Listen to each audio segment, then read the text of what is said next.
The Finance Committee will come to order. The Finance Committee meets this morning to discuss mental health care in America.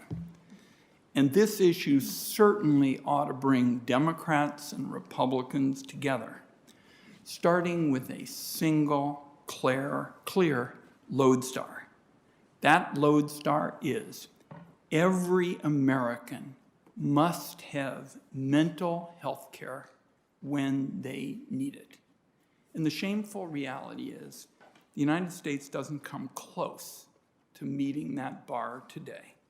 Multiple federal laws say that mental health care is supposed to be on a level playing field with physical health care.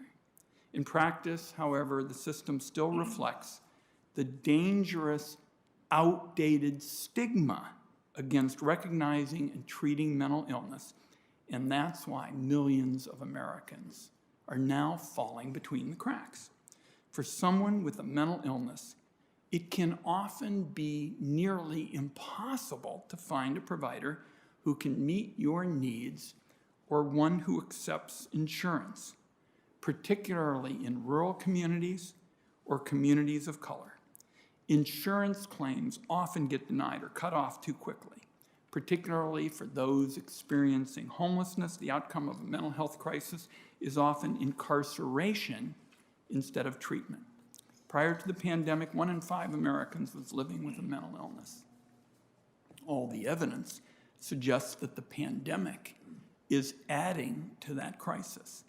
The proportion of Americans reporting symptoms of anxiety or depression has nearly quadrupled.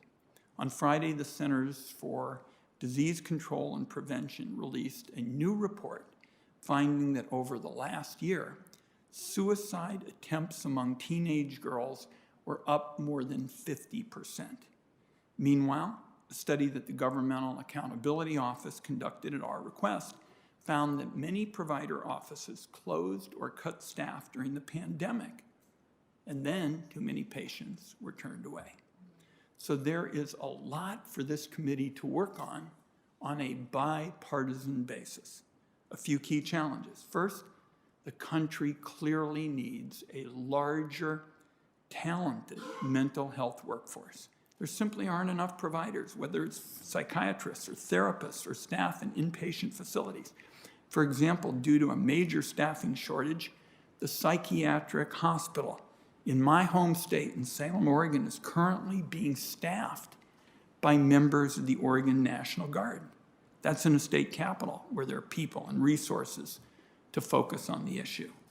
Many other communities have it far worse. More than 1 in 3 Americans lives in an area with a serious shortage of mental health care professionals. Second, insurance companies must not be allowed to cut corners when it comes to mental health coverage. I hear about this issue constantly at town hall meetings. People describe having their claims denied. In other cases, insurance only covers a portion of the treatment that people need.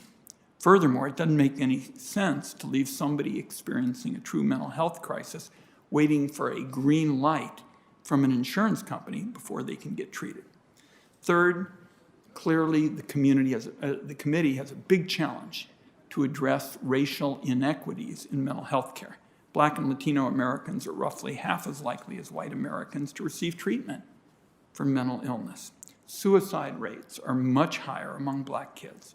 There aren't enough Black, Latino, and Native American mental health providers. So this is a question of equity and a long way to go. Finally, the committee ought to build on recent progress. For example, early in the pandemic, this committee led the fight to get Medicare to cover mental health services via telehealth. In December, the Congress made that permanent.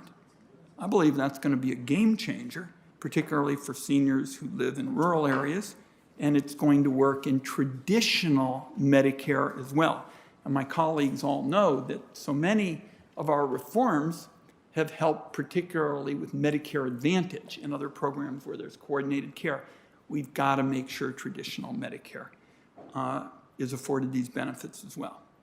Finally, Senator Stabenow has been a champion of mental health care, my seatmate, and I have watched for years as she has led the effort to bring certified community behavioral centers, a program that she battled for and created to American communities. These clinics are up and running now in 40 states, including Oregon. It's an approach that works and meets major needs. So I believe the Congress ought to look at ways to build on the success that my colleague has led. And we should also note, again, the bipartisan roots, because I can't tell senators how often I have seen Senator Stabenow and Senator Blunt huddled in intense discussions about how they're going to expand this. Finally, the Congress also passed a big down payment for a pioneering new approach on mental health services and law enforcement. It's called the CAHOOTS program. Originally comes from Eugene, Oregon, where I went to law school. But it's expanding now all over the country. And essentially, what happens with this approach, you have a 911 call with somebody experiencing a mental health crisis. And at that point, the mental health care professionals and law enforcement in these communities have essentially teamed up and figured out a way to actually meet the need of the patient and the community. So in many instances, these joint efforts with mental health professionals and law enforcement, a team, a coalition approach. And in Oregon, I've talked to the police officials in Eugene, the mental health professionals in Eugene. Very often the response, and they both have kind of worked up a system to do the right thing, is to use mental health professionals rather than law enforcement. And law enforcement, to their credit, is saying that they want to do that, and often the mental health professionals are the right response. The American Rescue Plan included a $1 billion payment to help states build on their own programs, and I think we ought to look at what else ought to be done. Last point I made, and Dr. Cassidy is here, and he has great expertise in this area. Colleagues, this is an enormous challenge, and I think it is a natural for Democratic and Republican members of this committee to step up and shape a major response that we can take to the full Senate. I look forward to working with all my colleagues. Senator Crapo. Thank you very much, Mr. Chairman. I appreciate your holding this hearing, and I agree with your comments that this is an issue that deeply needs good solutions and on which we can build strong bipartisan solutions that work. And I look forward to working with you, Senator Stabenow, and all the others that you've mentioned on these issues. Ensuring access to high-quality mental health services has been and must continue to be a priority. Far too often, individuals with mental health, addiction, or substance abuse disorders find themselves isolated from their communities and separated from their providers. While Congress has taken decisive steps to address addiction, bolster behavioral health care, and curb substance abuse disorders, challenges remain. This committee has the ability to turn the tide. We can begin by empowering states to craft innovative, targeted solutions.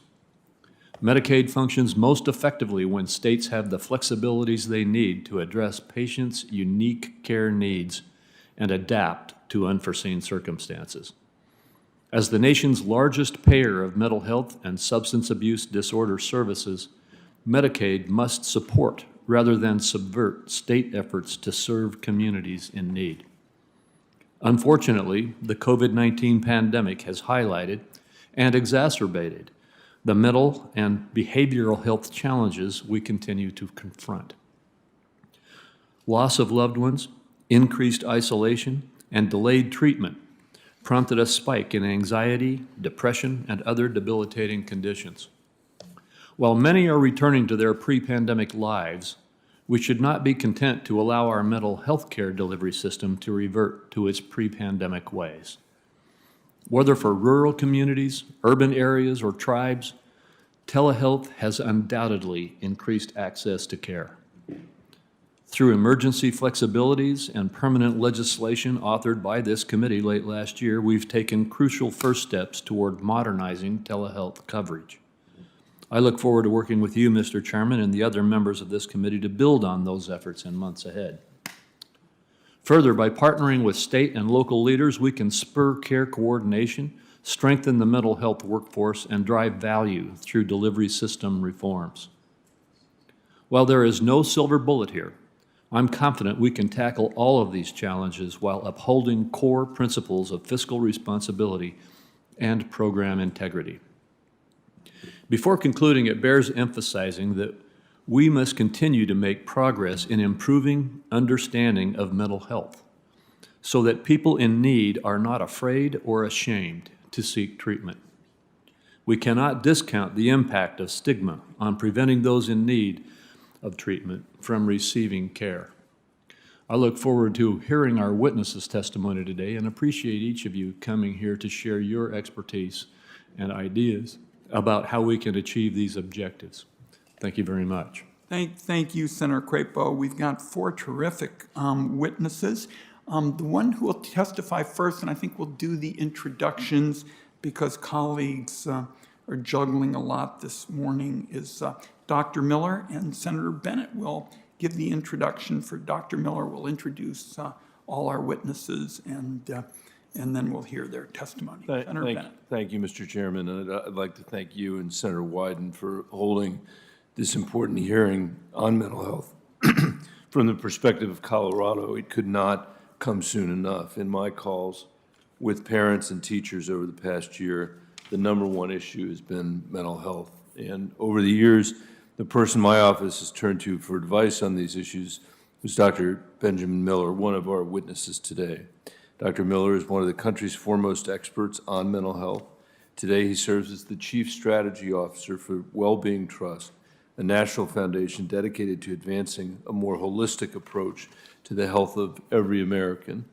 In his early training, which included a doctorate from Spalding University and postdoctoral roles at the University of Colorado and the University of Massachusetts, Dr. Miller saw firsthand how America's inattention to mental health inflicts a terrible cost on our society, from our schools to our foster care, health care, and criminal justice systems. Dr. Miller hasn't just studied these issues in the academy, he's worked on them firsthand in our communities. He's helped emotionally disturbed children make it through school, cancer patients cope with a difficult diagnosis, and prisoners plan their reintegration into society. He's also trained physicians to better handle their patients' mental health. These issues are not abstractions for him. They're real people whose lives have directly benefited from greater attention to their mental health. I know Dr. Miller from his time at the University of Colorado, where he led the university's Health Policy Center for 6 years and was an invaluable resource to my team. During his time at the center, Dr. Miller led a breakthrough project demonstrating the cost savings of integrating mental health with primary care. That project saved over $1 million for Medicare and Medicaid beneficiaries in Colorado by significantly reducing hospitalizations and other medical needs down the road. As healthcare costs in this country continue to rise, I think the committee has a lot to learn from Dr. Miller's experience and expertise. I could spend the next 5 minutes listing the numerous awards and appointments he's earned over the years, but let me instead conclude by thanking Dr. Miller for joining us today, especially since he's supposed to be on vacation right now with his wife and 2 daughters. We are grateful for Dr. Miller's time and for your service to Colorado and the country. Thank you, Mr. Chairman. Thank you, Senator Bennett. The next witness will be from Oregon. Shante Jett is the Executive Director at Wallowa Valley Center for Wellness in Enterprise, Oregon. It is a small community. I've been there often in rural Eastern Oregon, and as is the case with so many people I have the honor to represent, she is the bionic woman.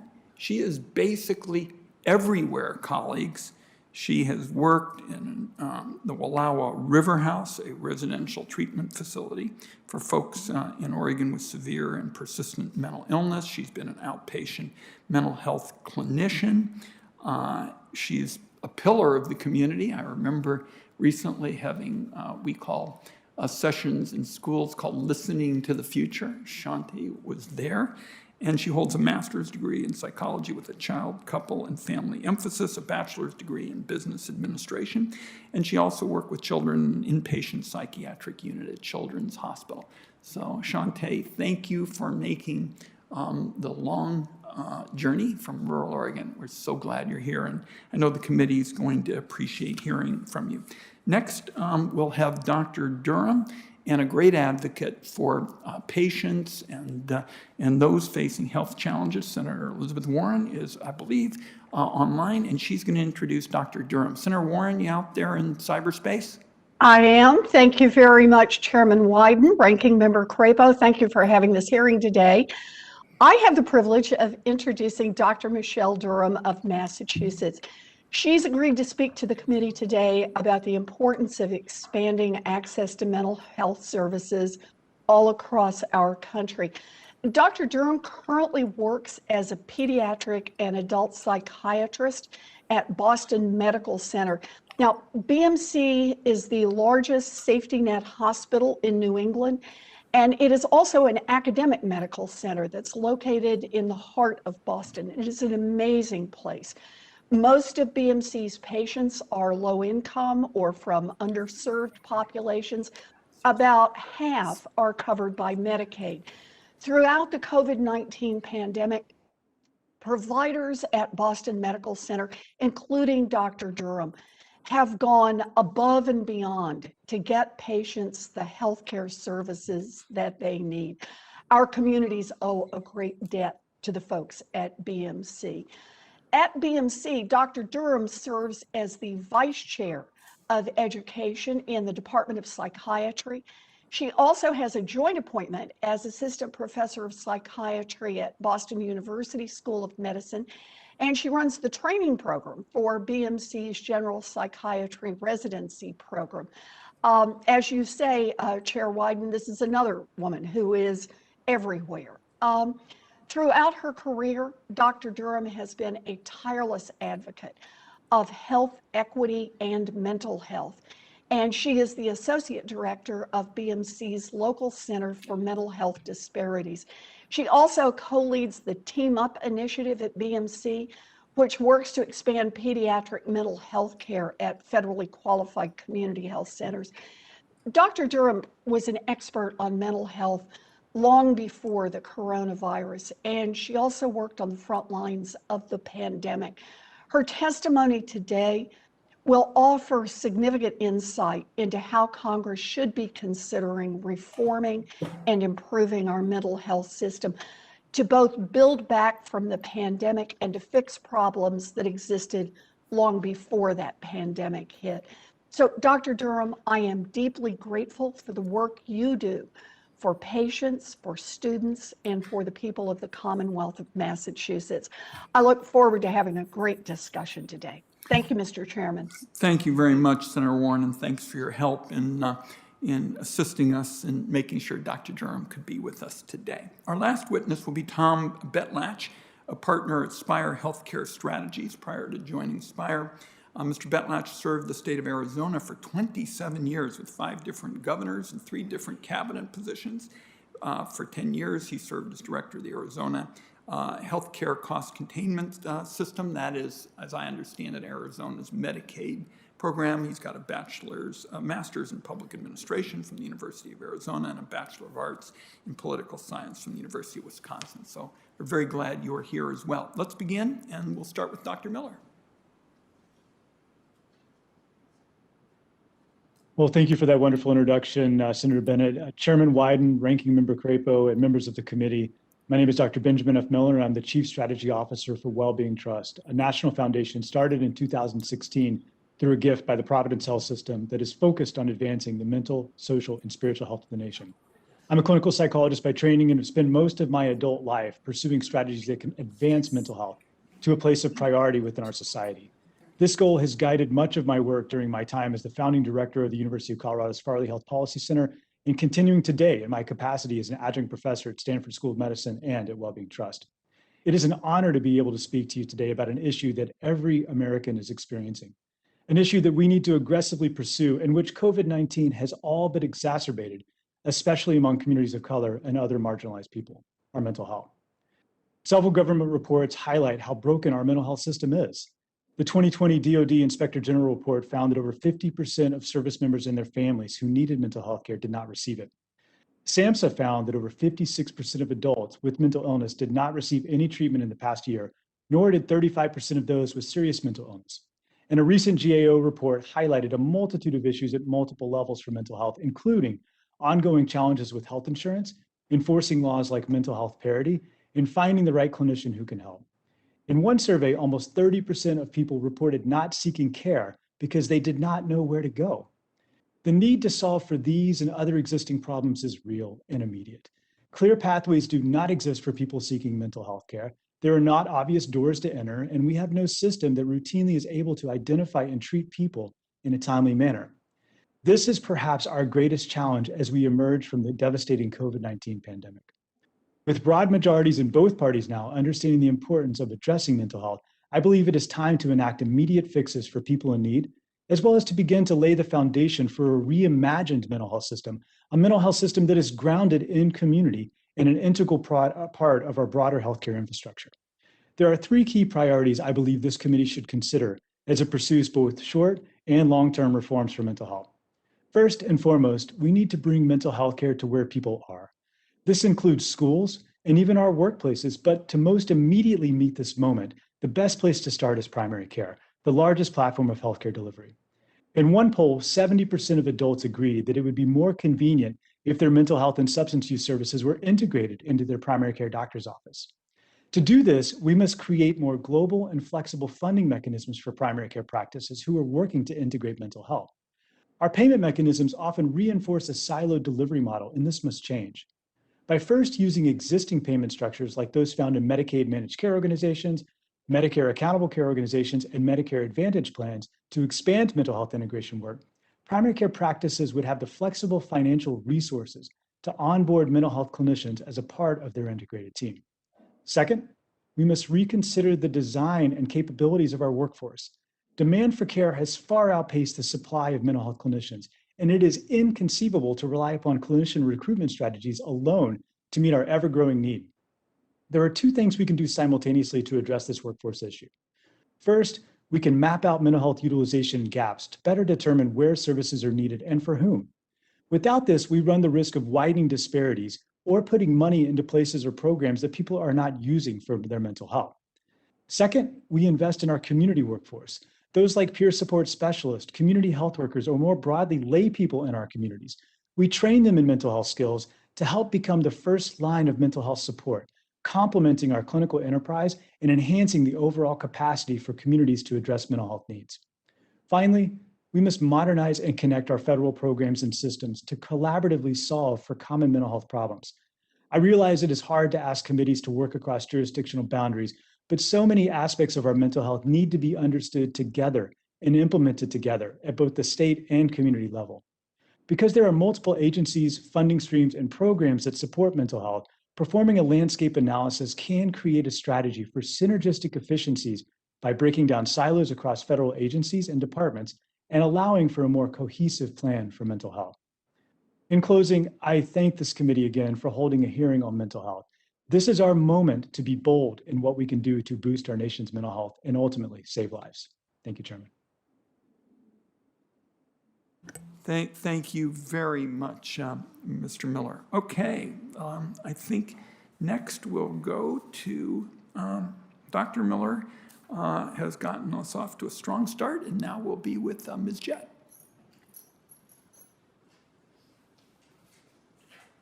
Good morning, Chairman Wyden, Ranking Member Crapo, and members of the Senate Finance Committee. Thank you for the opportunity to discuss policy solutions to address both the mental health and substance use crisis impacting the United States, and in particular, rural and frontier areas of our nation.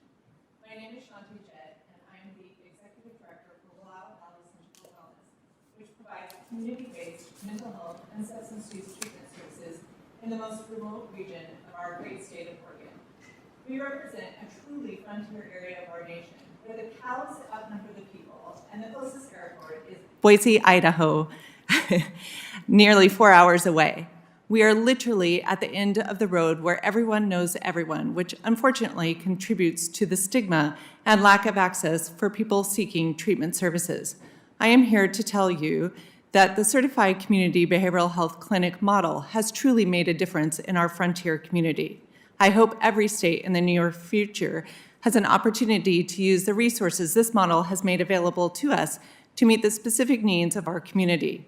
The state of Oregon participates in a 10-state demonstration of excellence in mental health and addictions treatment act that this committee helped to establish in 2014 through the bipartisan leadership of Senators Stabenow and Blunt. The Center for Wellness is one of 12 CCBHCs that operate within our state. We provide high-quality, integrated, community-based mental health and substance use services to individuals while also screening for possible comorbid conditions like heart disease, diabetes, HIV, and AIDS. Among the most important services that CCBHCs provide, both in Oregon and nationwide, are immediate access to medication-assisted treatment services for substance use and 24-hour psychiatric services. Please permit me to provide some very brief context of CCBHCs within rural and frontier counties in the state of Oregon. According to the Oregon Health Authority, our state reports higher rates of mental health conditions, including severe and persistent mental illness and suicidal ideation. The COVID-19 pandemic has only exacerbated an ongoing mental health and substance use crisis in rural Oregon. OHA also details a lack of access to mental health and substance use care, especially in frontier communities. To give you a sense, there is no stoplight within a 76-mile radius of Wallowa County. The OHA reports an average wait time of as much as 6 months statewide due to a lack of providers. However, we are the lucky ones because the CCBHC model helped create an internal reorganization of service delivery, which resulted in same-day access to care. Prior to becoming a CCBHC, the Center for Wellness was heavily reliant upon grants. Grant funding is crucially important, but it carries limitations. Grants typically end every 2 to 3 years. They all have different reporting requirements and different program specifications, which ultimately results in more time spent filling out paperwork rather than treating our patients. By contrast, the CCBHC prospective payment system provides us to do 3 major things. First, the Center for Wellness contracts with more skilled clinicians, including psychiatrists and medical professionals, to prescribe medication-assisted treatment for patients with opioid use disorder. This directly results in decreased wait times and reduced emergency department visits. Secondly, the CCBHC program is designed to expand access to underserved populations. In our community, the CCBHC really opened the door for mental health care to veterans.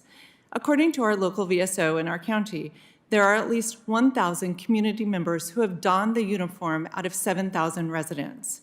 Becoming a CCBHC has allowed us to increase our services to 23 veterans in our community. This may not seem significant to you, but it's a 300% increase in services. Thirdly, consistent CCBHC resources are a fundamental driver of integrated care. In Oregon, the CCBHC demonstration financing has made it possible to integrate with a local federally qualified health center, allowing primary care, dental, and behavioral health services all under the same roof. We also share a single electronic health record to permit immediate care coordination. Patients often tell me that it is such a relief to not have to retell their story with every provider they meet. We are lucky that we have a great neighbor in the state of Idaho when we have no acute psychiatric beds available. This component of care coordination and partnership with primary care and hospitals, even across state lines, is imperative because patients with severe mental illness and substance use challenges have shockingly high rates of medical conditions. The CCBHC model allows us to have these partnerships and get patients the services they deserve in a timely manner. In closing, I strongly believe that this model represents the future of community-based mental health and substance use treatment in the United States. This is why I'm asking you to make this model available to every state nationwide. As a nation, we can do better than first treating mental health and substance use in hospitals, homeless shelters, and our county jails. Investing in CCBHCs is streamlining services in efficient ways that drive costs down over the entire continuum of care. Despite being from a tiny frontier community at the end of the road in northeastern Oregon, I hope you can see that CCBHCs make an enormous impact. Again, thank you for the opportunity to testify, and I'm happy to answer any questions. Thank you very much, Ms. Jett, and you make Oregonians proud this morning. I would also note you're mentioning the Idaho-Oregon Alliance. Senator Crapo's ears perked up when he heard that. And on all these incredible efforts, we have talked about a lot of them. And I just want you to know that it is a tremendous honor to really be your wingman in some of these causes, because we got a lot of work to do, and you've laid out a very powerful case about some of the most important elements. So thank you, and thank you for making the long trip. Thank you. Okay, next will be Dr. Durham. Thank you, Chairman Wyden, Ranking Member Crapo, and distinguished members of the Senate Committee on Finance for holding this hearing and providing me with the opportunity to speak today about the state of mental health care system in America, where it's working, where it falls short, and how the federal government can play a role in helping to fill the gaps. Thank you, Senator Warren, for the kind introduction. Boston Medical Center is an academic medical center and the largest safety net hospital in New England. The patients we serve are predominantly low income, with approximately half of our patients covered by Medicaid or the Children's Health Insurance Program, the highest percentage of any acute care hospital in Massachusetts and one of the highest in the country. Mental illnesses are all too common among the patients BMC treats in our emergency department and across our continuum of mental health care services, which include outpatient integrated mental health care within our pediatric and adult primary care clinics and at local community health center partners. A mental health urgent care clinic, a crisis stabilization unit, and our Boston Emergency Services team provides community-based evaluations and a jail diversion program. At present, BMC does not own or operate a locked inpatient psychiatric unit. The patients we see at BMC who present with mental illness frequently have co-occurring substance use disorders, homelessness, malnutrition, and other health-related social needs linked to poverty. The current COVID-19 pandemic, structural racism, and economic crisis has further exacerbated the mental illness and trauma experienced by our patients. In my 10 years at BMC, I've never seen our mental health care services stretch so far beyond their capacity as they are now. Just the other day, we had 25 patients in our psychiatric emergency department, more than triple its capacity, presenting with much higher level of acuity, some waiting for evaluation, and others boarding awaiting placement in an inpatient psychiatric unit. It is widely understood and well documented that America has a dearth of licensed mental health professionals in general, and that particular areas of the country, largely rural and outside of the Northeast, are disproportionately impacted. Even where I practice in Boston, which has one of the highest number of child and adolescent psychiatrists per capita in the country, the capacity is insufficient to meet the mental health needs of the community. Increased Medicare graduate medical education funding for psychiatry residency slots can help increase the physician workforce. Increased funding for loan forgiveness programs for those who work in underserved areas can help alleviate the over $250,000 of debt that the average medical student has accumulated by the time their residency education is completed. The need to pay off medical school loan burden is also likely to cause physicians to pursue practice in more affluent areas, adversely impacting access to care for the low-income populations. Beyond the shortage of providers, the mental health workforce is not diverse. For instance, only 2% of psychiatrists identify as Black and not representative or reflective of the U.S. population. In order to address this, we must understand that the issue at its root is a pipeline issue that requires holistic solutions. Just as we say in medicine that a person's zip code is more influential than their genetic code in determining life trajectory and long-term health, where a person lives, the color of their skin, and language they speak is highly determinative of the quality of education and resources available, the level of exposure to the mental health field, and the stigma associated with mental illness. In terms of access to mental health services, COVID-19 led to an accelerated adoption of telemedicine. At peak, over 90% of our outpatient psychiatric visits were conducted via telehealth, which enabled BMC to maintain and exceed our pre-pandemic volume of service. That said, while telehealth is an important tool for ensuring patient access to mental health care, it does not work for everyone due to digital inequities that exist related to internet access and digital literacy, especially among low-income communities. The social determinants of mental health and structural vulnerabilities inherently involved with treating low-income patients require more dedicated time with patients to provide appropriate care. Insufficient Medicaid reimbursement acts as a deterrent for providers to see Medicaid patients, producing a cascade effect in which the more oppressed, marginalized populations have limited to no access to mental health professionals. At BMC, we've developed some innovative models to improve access to mental health services, which are ripe for replication and scaling. Transforming and expanding access to mental health care in urban pediatrics, otherwise known as Team Up for Children, a pediatric integrated model in federally qualified health centers in Massachusetts builds capacity of health centers to deliver high-quality, evidence-informed care to children and families. The model includes behavioral health clinicians, community health workers working with pediatric primary care providers to provide timely mental health treatment. The Wellness and Recovery After Psychosis program is tailored for people experiencing psychotic symptoms using a team-based approach and providing individual, group, and family therapy, medication management, case management, and peer support. In addition, Massachusetts is home to some other models in which BMC participates. The Massachusetts Child Psychiatry Access Program, known as MCPAP, improves access to treatment for children with behavioral health needs and their families by making child psychiatry services accessible to primary care providers across Massachusetts via remote consultation and education. This model has been expanded to other states such as Connecticut, where I completed my fellowship. The Metro Boston Recovery Learning Community offers peer-to-peer services for people in recovery from mental health and or substance use issues through peer support, advocacy, and career coaching. We are at a pivotal time in our country. Over a year into the COVID-19 pandemic, every person's mental well-being has been impacted in some way. The need for a more robust mental health care system has never been more clear or pronounced. Treatment for mental health issues should be accessible, no matter who you are, where you live, or your ability to pay. Appropriate investment along the care continuum and for the mental health workforce can improve access to care and retention and recruitment of mental health professionals. The time is now to invest in a 21st century mental health care system in America. Thank you for your time, and I look forward to the discussion. Very good, Dr. Durham. I know that we'll have questions for you in just a couple of minutes. Mr. Betlatch, welcome. Thank you, Chairman Wyden, Ranking Member Crapo, and members of the Senate Finance Committee. Thank you for the opportunity to testify today on policy solutions for addressing mental health. I had the privilege of serving as the Arizona Medicaid Director for almost a decade, and for a portion of that time as the Mental Health Commissioner.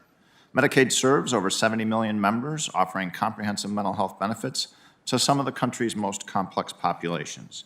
As you formulate health policy options, state Medicaid programs should be a critical component of the discussion. Understanding the system and the forces prevailing on it should be at the core of the discussion. The last year brought to light the extreme fragmentation of our healthcare delivery system at all levels. Our policy and program structures are in silos. Funding streams to support these populations follow those siloed program and policy structures. Providers gravitate towards these funding streams, creating more complexity at the point of care, and the very beneficiary the system is designed to serve is forced to navigate the maze we've created.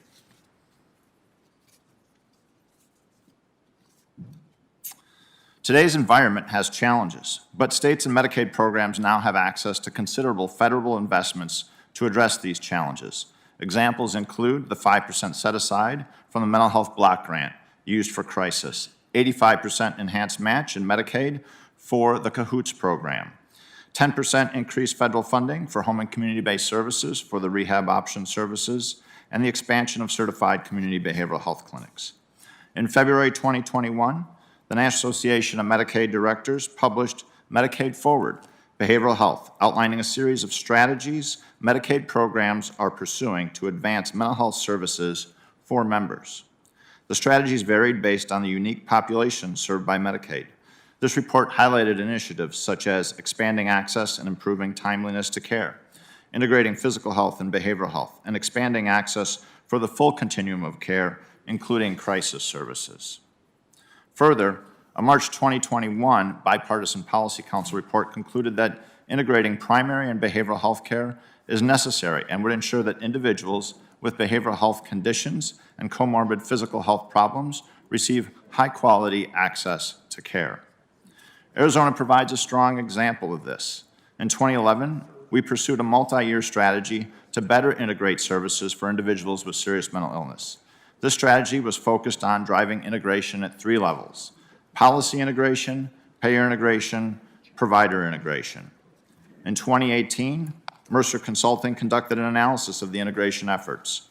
Their final report for individuals with serious mental illness found that all measures of ambulatory care, preventative care, and chronic disease management demonstrated improvement.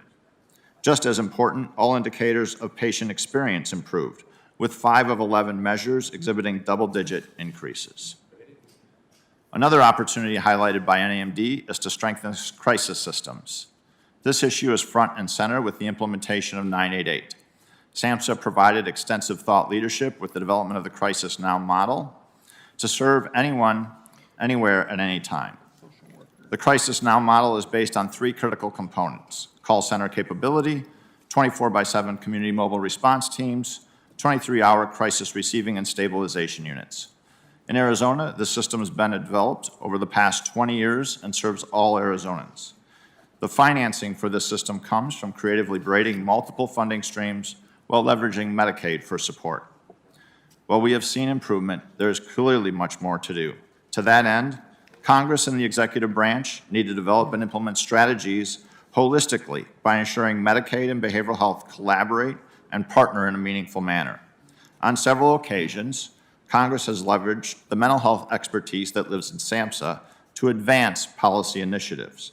However, there does not appear to be sufficient expectations established by Congress that these important planning and investment dollars are to be linked to the Medicaid program. Unfortunately, the dollars often get siloed and the opportunity is suboptimal.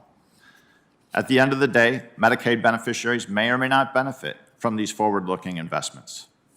Congress should provide more flexibility with block grant funds for states to address social determinants of health as states look at ways to support these investments. Congress should look at legislation to establish parity between Medicare and Medicaid. Where Medicaid has led the way in developing paraprofessional staff, such as peer support services, and systems to support broader populations like crisis, Medicare should follow. Congress should continue to provide financial incentives for states to modernize mental health infrastructure, like the investments made in CAHOOTS and CCBHCs. Congress should continue to evaluate the impact of the IMD 16-bed limit. While there have been efforts made to allow for some payments in select instances, some states have not been able to avail themselves of these opportunities.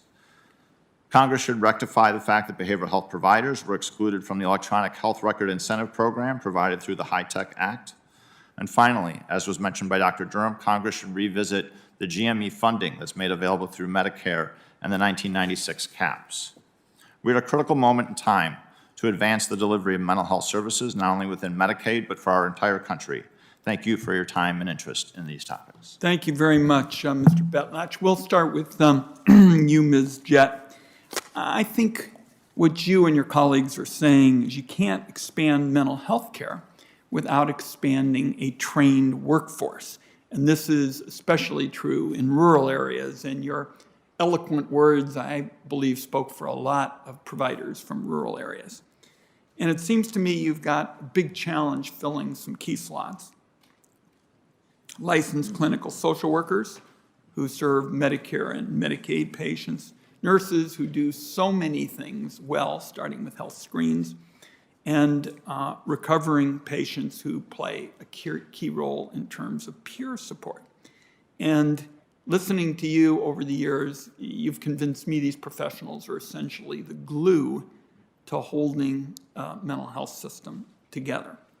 Now, I'd like to get your thoughts with respect to the workforce, and particularly on the question of having enough people and then preventing burnout, because my understanding is that the pandemic just made things a lot more treacherous for so many professionals who just want to step up and help people.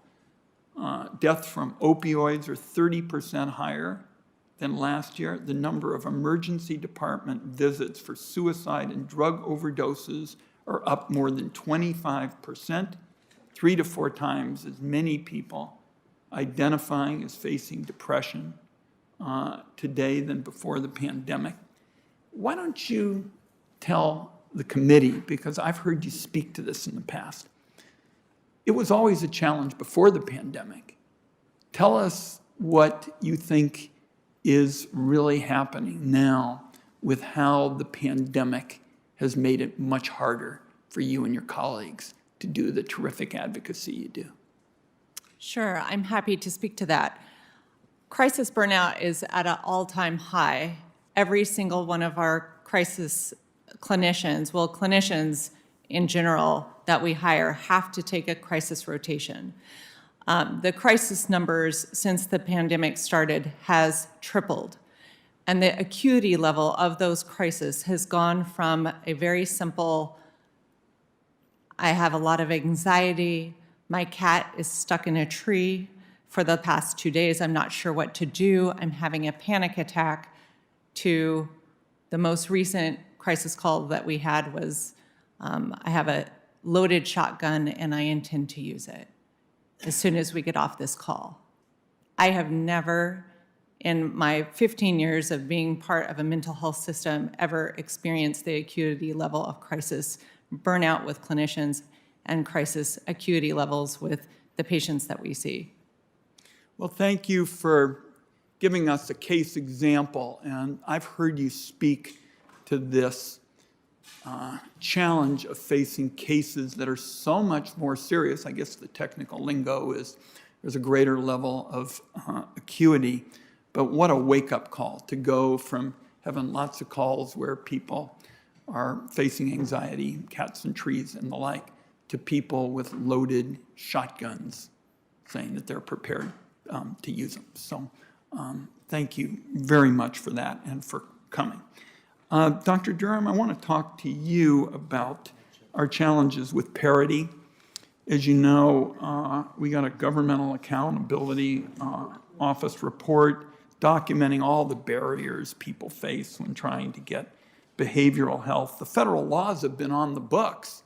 I mean, I remember the day my dad and I, talked about the parity law. We said, this could help Jeff Wyden, a schizophrenic. We rejoiced. And yet, what I hear is that there's still all kinds of barriers to patients getting the care they need. And I would like to have you describe what you think is really going on out there with the parity law, and I gather your patients are facing a lot of barriers, and you still don't think the spirit of the law that would treat mental health like physical health is being honored. I'd like to hear your words.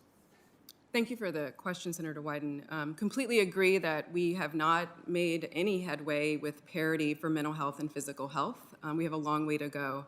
A couple of really concrete examples is that I work in the psychiatric emergency room at Boston Medical Center. As I mentioned in my oral testimony, we have people that we've been at like triple, quadruple the capacity during the pandemic. One of the things that slows the process for us as a team of psychiatrists, licensed clinical social workers, psychologists, is that we evaluate the patient, we decide that they need inpatient psychiatric level of care, and then we start talking to the insurer. And that takes a lot of time where we could be seeing other patients that are acutely in need of services by us. And we have to go back and forth, faxing paperwork. Then you have to do a bed search and seeing what psych unit will accept your patient. And if it's Medicaid or Medicare generally, they want to know for Medicare, well, have they met their capacity of days they can be on a psych unit? And then if they have total lifetime days, then we're stuck with the patient boarding with us until we can figure out what else we can do. And for Medicaid, it's a lot of back and forth for our folks. And so over 70%, or around 50%, I should say, of our patients, right, are on Medicaid. So that's a huge amount of time when we're in the emergency room spending going back and forth for essentially a prior authorization. And I like to use an example of when a patient comes into the emergency room and acute stroke or having a heart attack, the physician in that moment makes a decision that they need inpatient hospitalization, and they go to the medical floor without having to go back and forth with an insurer deciding if that's actually the appropriate level of care.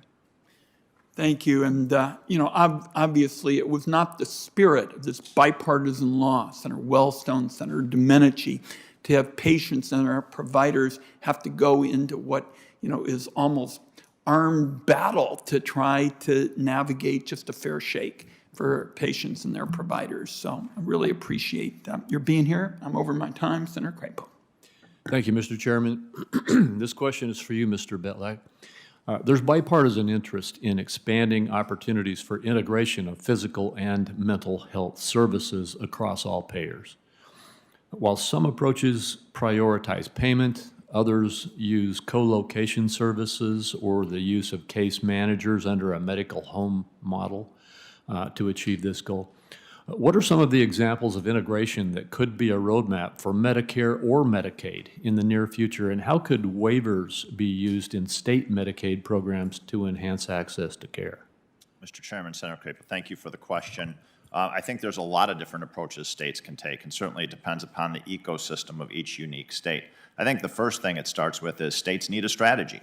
What is your integration strategy? So as states think about this, they should be able to develop a plan in terms of multi-year strategies that they're going to be implementing around integration. And as I mentioned in my testimony, there's really 3 levels to integration. There's how you think about it at the policy level. And for us in Arizona, it was thinking about some simple things like what are the regulations that we have in place for providers to help build integration? Do we require some silly things like we had where you had 2 separate entryways and challenges around billing? And so making sure that as a state we were clearing out some of those regulatory burdens that existed for integration. States may or may not want to integrate and braid funding sources like we did in Arizona at the payer level, but states should certainly have a strategy around maximizing care coordination between payers. So if you're going to have a carve-out of behavioral health services, what are you doing to ensure that there's care coordination for individuals who require both physical health and behavioral health services? And then finally, states need a strategy in terms of how they're supporting providers in terms of integration. It may be opening up things like the collaborative care code model codes in terms of being able to pay for services that are done at the primary care site, like Dr. Miller talked about. It may be other incentives. We leveraged in Arizona an 1115 waiver to create provider payments for milestones that were achieved in terms of advancing integration strategies like connecting to our health information exchange and other areas like that. So states need a plan, and the plan needs to address each of those 3 critical areas: policy, payer integration, and provider supportive integration. Thank you. Ms. Jack, you've very well described the issues that you face in a rural community in providing the needed services we're discussing today. Unfortunately, the stigma around receiving mental health treatment can even be higher in rural areas. Can you speak to these challenges, and what approaches has your clinic taken to combat them? I can. Thank you for the question. We have been integrated with primary care since 2012 through a series of SAMHSA and HRSA grants. We are partnered, as I said in my testimony, with a local federally qualified health center. And together, we have built a 20,000 square foot building to provide primary care, dental services, VA services, and behavioral health all under one roof. We are moving in, hopefully in August, and we are hoping that this destigmatizes your car from being seen in the parking lot, because people won't understand why you're there or what services that you're receiving. So this is one way that we thought in a frontier community we could reduce the stigma of people receiving services. Well, thank you very much. And Dr. Durham, one of the positive outcomes of the pandemic has been, as we've discussed here, the significant expansion of telehealth, which is an important tool to expand access. Have you found any limitations to telemental health for treating your patients, and particularly the younger ones? Thank you for the question. Absolutely, I think telehealth has been critical to meeting our patients' needs during this time, but there is a subset of the population that I think we need more research and understanding of how it's going to work fundamentally. I am a child psychiatrist that practices in a child clinic, and we went to telehealth pretty quickly as well, and I think it was difficult with some of our families too, because when we practice, we want a place where someone can speak to us directly. We want the parent to be separate from the room and that we can engage with the kid, whether that's a 5-year-old, a 12-year-old, or a 16-year-old. And it was very hard for some of the families that are in low-income communities, that are in multi-generational homes, to have that private place to have a session. And so that was some of the difficulty we saw. I think for little ones, especially kids that have early intervention services as well, so that 0 to 5 age range, we are also thinking about how we come back now to the office space again. And some of those kids we probably will need to see in person at some points during, and then maybe going back to telehealth once we've established a relationship. The little ones, it was a little bit more challenging. And I think for the adult population, some of our folks that have substance use disorders in particular and are homeless really didn't have the technology necessary to always engage with that support. So throughout the pandemic as well, what we did was every day of the week, we always had somebody that was there in person in our clinics to make sure that people could get the care they needed and didn't have to rely on technology and not to get the services they wanted. So I think there's work to do. And I would also say that the audio only was critical during this time as well. And so any way we can expand that and make sure post-COVID, if you will, that we still get reimbursement for that, especially in some of our integrated care models, it was critical to have the audio only be reimbursed at the same rate. Thank you. I'm out of time. Thank you, Senator Crapo. Senator Stabenow. Well, thank you very much, Mr. Chairman and Senator Crapo, and I really want to thank you for this hearing. It's been a while since we've had a hearing focused on mental health and substance abuse services, and I really appreciate your leadership. And to all of you, you've all raised issues that are so incredibly important. I want to speak specifically to what I think is foundational in the community. As Ms. Jett, you were talking about the certified community behavioral health clinics, because it goes to the core of integrating funding and really treating mental health and substance abuse as part of the healthcare system. I always say treating healthcare above the neck, the same as healthcare below the neck, and not just through a focus on grants that stop and start. It needs to be integrated and medicated. It needs to be prospective payments so we can have the full opportunity for professionals being funded. So today, I'm really pleased to say that Senator Blunt and I, along with our chairman and Senators Daines and Cortez Masto and Smith and Tester, and welcome all the members of the committee to be co-sponsoring the next step. We have 10 states that have been doing a demonstration of how this can work with high-quality standards, and today we introduced legislation that would allow states across the country to be able to do this, which is incredibly important. We have, through our startup grants, through the COVID process, we've been able to bring in dollars, as it's been indicated, to over 300 communities across the country, 40 states plus DC, to do startup grants. But what we need is comprehensive community care. And this all really started, I have to say, because Senator Blunt and I worked together on federally qualified health centers, which are widely supported on a bipartisan basis. And the idea is you set up quality standards. If the community clinic can meet the high quality standards, then they get full reimbursement in the healthcare system. And so that's what this is. And the idea is to integrate those payments. And so, Ms. Jett, no surprise, I have questions for you to expand on CCBHCs. You really were one of the very first in the country and have done just a marvelous job and shown what can be done. But I wonder if you could expand more on the issue of permanent funding. You know, I've often said to colleagues, it's like someone having a heart attack and they go into the hospital and they're going to immediately get treated. Right now, in too many places around the country, as somebody walks into a mental health center, and it's the equivalent of saying, I'm sorry, the grant ran out, can you come back in a few months when somebody's in crisis, which obviously is ridiculous. Right. So could you talk a little bit more about the importance of integrating funding and permanent funding in the mental health and substance abuse system? Of course. I would like to give a couple of examples first about how the system is currently funded, which presents a variety of challenges for us. For example, on the Medicare side, only licensed clinical social workers or medical doctors can treat Medicare patients for mental health services. What this means in a frontier county is if we only have 1 or 2 licensed clinical social workers on staff, then the remainder of those services being delivered to Medicare patients are being written off. In our CCBHC, we write off upwards of $500,000 a year for Medicare-delivered services. Our growing population is over 65 and under 17. We have the under 17 covered, but the over 65 population is underserved. And really, the reason is we don't have the licenses available to treat those people. So the funding for CCBHC allows that wraparound payment to bridge the gap of services not being currently financed. It's vital, and it's important that we fund the business of mental health. People just want to fund the services, but there's an actual infrastructure that's required to provide this high level of integrated care.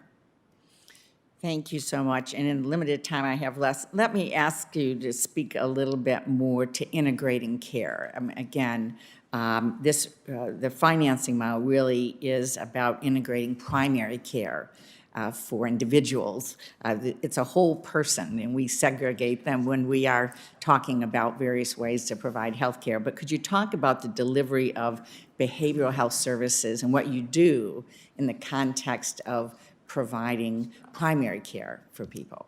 Sure. Well, the CCBHC model in Oregon allows for 20 hours or more of primary care to be delivered, as we say, on our turf in the behavioral health system.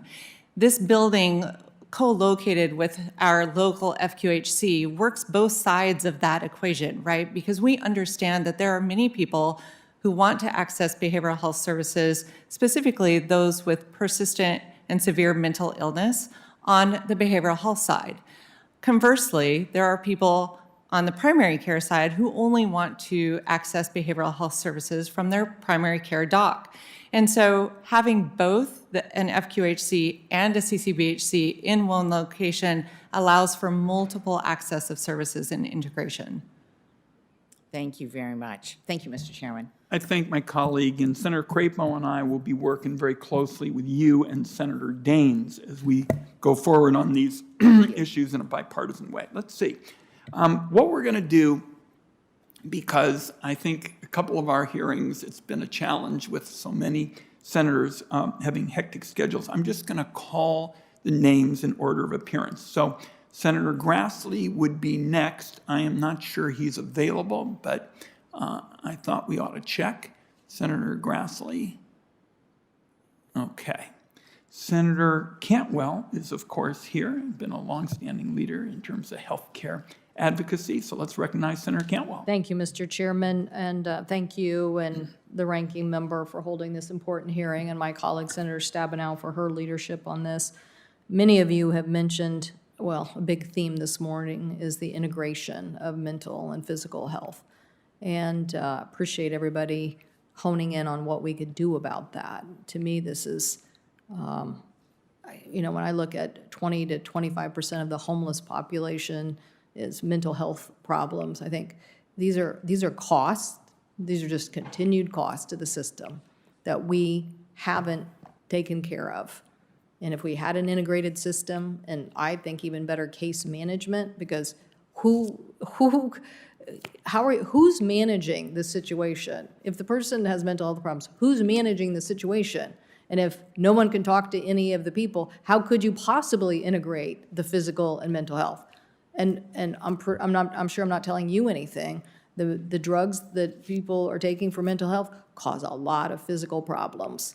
So this has to be fixed. So what do you think we can do to, I mean, get our colleagues to understand that we are losing money that we could save now if we would just fix this integration? So either Dr. Miller, since you were very big on this, or Ms. Durham, either one. Well, Senator, thank you for the question. And I'll just begin by saying that I think you put your finger right in the center of the biggest problem that we have, which is how we have bifurcated, trifurcated, and split apart health. When you talk about services for the unhoused, or you begin to look at our children versus adults, we have fragmentation at almost every level. So to integrate requires us to have really thoughtful strategies that look at the issue at multiple levels simultaneously. And I'll give you one example of that. If we simply look at how we clinically integrate care without paying attention with how we financially support that integration, it usually falls apart. If we don't look at the administrative or operational functions that also provide oversight, it means that a lot of well-intended folks out there trying to bring those integration services together usually fall apart because there's not a structure for them to ultimately be grabbed by and supported. So when we look at health, it's our opportunity to really think about that integration at multiple levels. So thank you for the question. Dr. Durham? Sure, I'll add, thank you for that question. I think it's, I'm very aligned with what you said about case management and those services needed for families that come in with present with a lot of issues besides just the mental health issue. And our model for Team Up for Children, which is in FQHCs in the Boston and Greater Boston area, we have a community health worker as part of the model for just that, to do some of that care coordination, not only between the schools, but thinking about housing insecurity, food insecurity, and what other services are needed. I think what happens many a times, though, is that the case management service, the community health worker, or even a peer coach aren't usually reimbursed by the system, and so it does end up being a lot of grant funding. And I appreciated what Ms. Jett said as well, is that the grant funding ends, and then all those services that help support families and patients also go away. And so ways that we can embed that more into the system from a reimbursement perspective would be fantastic. Well, I just go back to an example of the chairman knows I'm a big supporter of affordable housing too, but hospitals are now helping to finance affordable housing. So you can have a roof over somebody's head so that they don't keep coming to the emergency room. And while you're talking about helping families, I'm talking about the cost to the system when people have no support or no help. I don't think we have a clue about how much we're running up the bills, that we could do a better job if we just had integration and case management for these people. Then we could make better decisions and lower the cost. And so I hope we come to understand this, because a lot of our, I think what we're seeing in homelessness are people who've just literally fallen through the cracks. They don't have anybody advocating for them. They've bounced in between these things. They don't have the issue taken care of, and next thing you know, they're out on the street. And this is then costing all of us in all sorts of other ways. So to me, let's understand that this is a task certainly about helping people, but it's also a task about fixing the system that is costing us way more than it needs to cost us at this point. Thank you, Mr. Chairman. Thank you, Senator Cantwell. And as usual, you go right to the heart of the case, which is who manages a lot of these cases? Who is in effect in charge? And as I saw with my late brother, as he suffered from schizophrenia, he got good care in a number of instances, but too often we couldn't figure out who was in charge. And I said to myself, continually through this, odyssey, if this is what an elected official who's tried to specialize in healthcare faces, and I spent years and years in those communities playing basketball, what is it like for the typical person? So thank you for hitting the question of who's going to manage these cases, and Senator Cantwell says it so well, as always. Senator Thune, I believe, is out there on the web. Senator Thune, you available? Yes, sir. Thank you, Mr. Chairman. And thanks to our panelists for being with us today. I think most everyone can agree that telehealth has proven to be an important tool in our tool belt for increasing access to mental health services. And once we get past this pandemic, I have concerns about a policy enacted last year that will require an in-person visit for Medicare to pay for telemental health. One of the things I hear everywhere in South Dakota, and it doesn't matter what the provider setting is, whether it's Indian Health Service or the VA or our public hospitals in South Dakota, our schools, we can't find, recruit, and retain providers. And so as we're talking about the need to increase access, it seems to me that this arbitrary and inconsistent barrier doesn't make sense. And in fact, in rural America, it stands to make access even more inequitable. Ms. Jett, can you share some perspectives on how telehealth has helped rural patients overcome the stigma of seeking mental health services, and the potential challenge an in-person requirement can have moving forward? Of course. Thank you for the question. Of course, there are both pros and cons to receiving telehealth services. I'm happy to say that our clinic provided services nearly seamlessly through the pandemic because of the use of telehealth. However, as Dr. Durham had pointed out, those in underprivileged or underserved communities often struggle with technology and as well as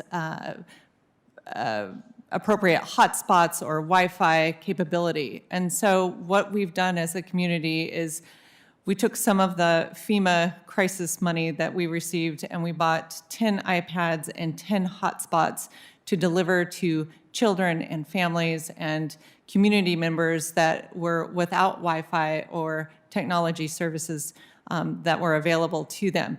We would often have them drive into the clinic, park into the parking lot. We would walk out an iPad and they would hook up to our system right there in the parking lot and have their psychiatrist appointment or therapist appointment right there in the parking lot. So telehealth services has certainly expanded the access, but also has prevented some people from accessing services too, specifically the population with severe and persistent mental illness. This has been a great barrier to them. Unfortunately, it's very difficult to explain to someone with severe and persistent mental illness that their therapist is on the TV. That's a little odd. So it's been a bit of a challenge with that particular population. But overall, I think it's improved access.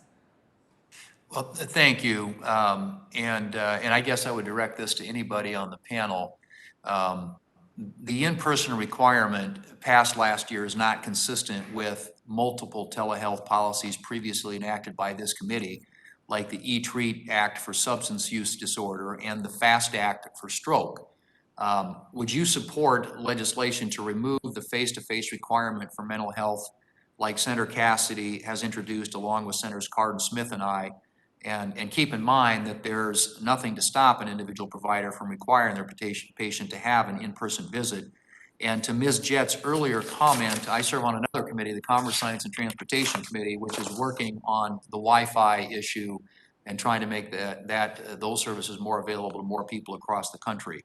But with respect to this issue, this piece of legislation that Senator Cassidy is leading and some of us are co-sponsoring, anybody want to talk about that particular legislation, whether or not you think that's something that you all could support and that makes sense as we look at better solutions to deal with mental health challenges facing this country? Yeah, I can take that. I think that having a 6-month in-person provision will really be an unnecessary barrier to folks getting care, and I think it should be at the discretion of the clinician or physician seeing the patient whether or not they need to see them again for an in-person visit. And I think we would go down this road again of it's a parity issue of why certain illnesses or disorders you don't need it, and for mental health you would need it. So I would be very aligned with if we did not have this provision and just use the discretion of the clinician of whether or not they need an in-person evaluation. Great. Anybody else? Well, I think the bottom line is we just have to be a flexible system that's amenable to serving all people of all populations at any time they request access for services. So requiring these barriers seems sort of silly to me. And I hope that we can think twice about something like that. Especially as the beneficiaries have now seen the value in receiving services through this mode. Sure. Okay, great. My time's expired. Thank you, Mr. Chairman. Thank you, Senator Thune, and I think you're making very important points with respect to these various issues requiring a previous appointment in order to get to telehealth. We've got to work through those issues, and we're going to do it in a bipartisan way. Senator Grassley would be next. Thank you, Mr. Chairman.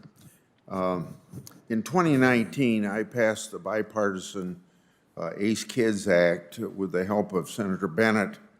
It will align Medicaid rules and payments to incentivize coordination and improve health outcomes. This Congress, I'm working with Senator Bennett to build onto the ACE Kids Act with Accelerating Kids Access to Care Act. A key aspect of this effort is to enable the pediatric health home to coordinate care with children, including the prevention and treatment of mental illness and substance abuse. So for Mr.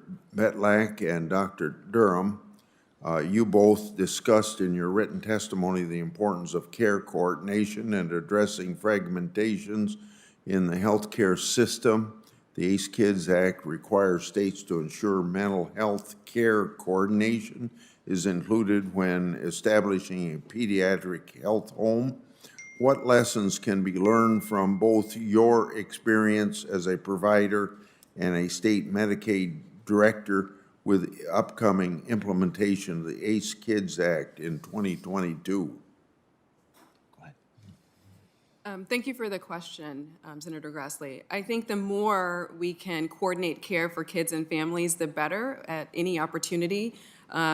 Kids are in many different systems, school systems, their community, their family network, and all of their providers, especially as kids have more complex medical conditions. And so I would be in great support anytime we can provide the services to coordinate care, the better. And I think what we've seen in some of our models that have focused on pediatric and mental health integration in FQHCs is that the more members of the team that are involved with every system that the kid is in, is the better, it's better for the kid. Their mental health gets better, their physical health gets better, and then, of course, where they thrive is at school and at home, ultimately. So thank you for that question.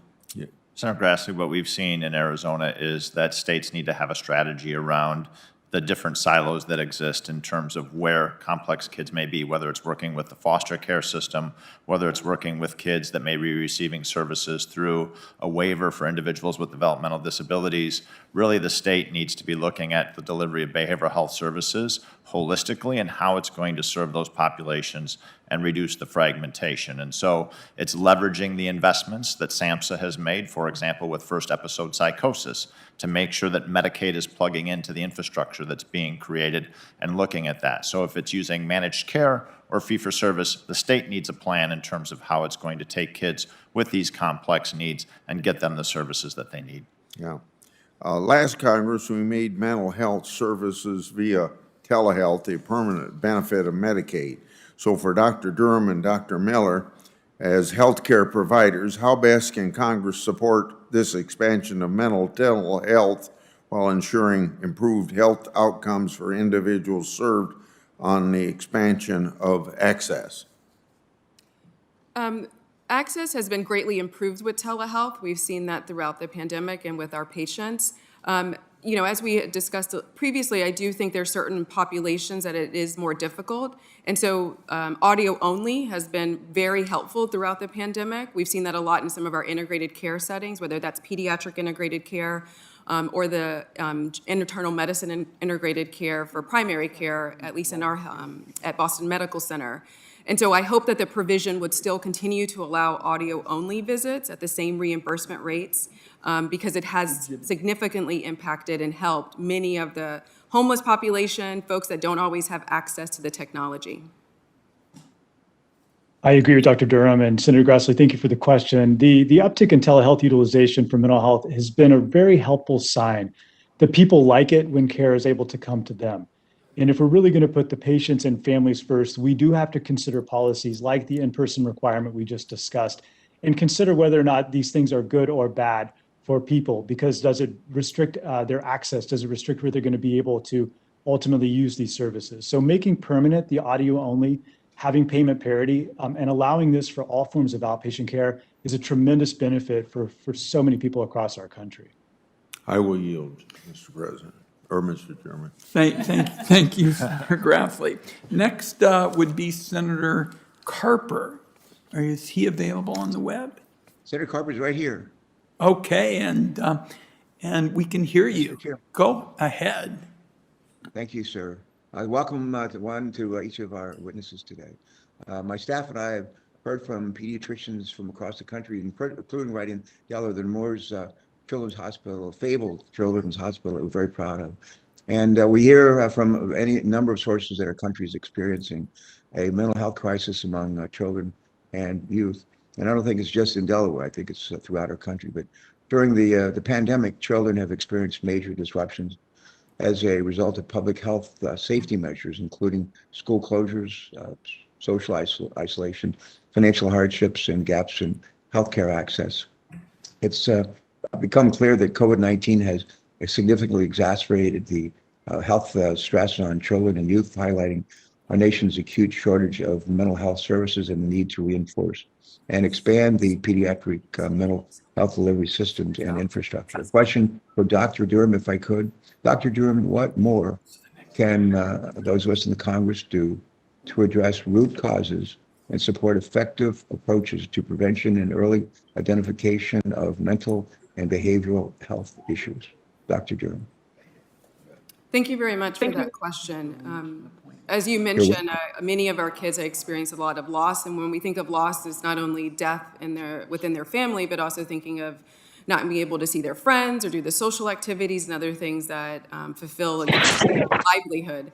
I do think one thing that we need to think from a prevention promotion standpoint is that many of our schools, even in the Boston area, don't have school therapists that they have access to. So when we think, we don't want people to always get treatment with their severe level of illness, that they need to be in a hospital or an emergency room. And how can we start thinking in a prevention and promotion framework of just touches, if you will? So meaning something's going on, a teacher notes it, a principal or someone in the school or the family, and that they have the services right there within the school system before we get to the point where you're calling the emergency services or a crisis line. There are not enough supports within the school system to do any of that sort of prevention and promotion framework. Teachers are doing a lot.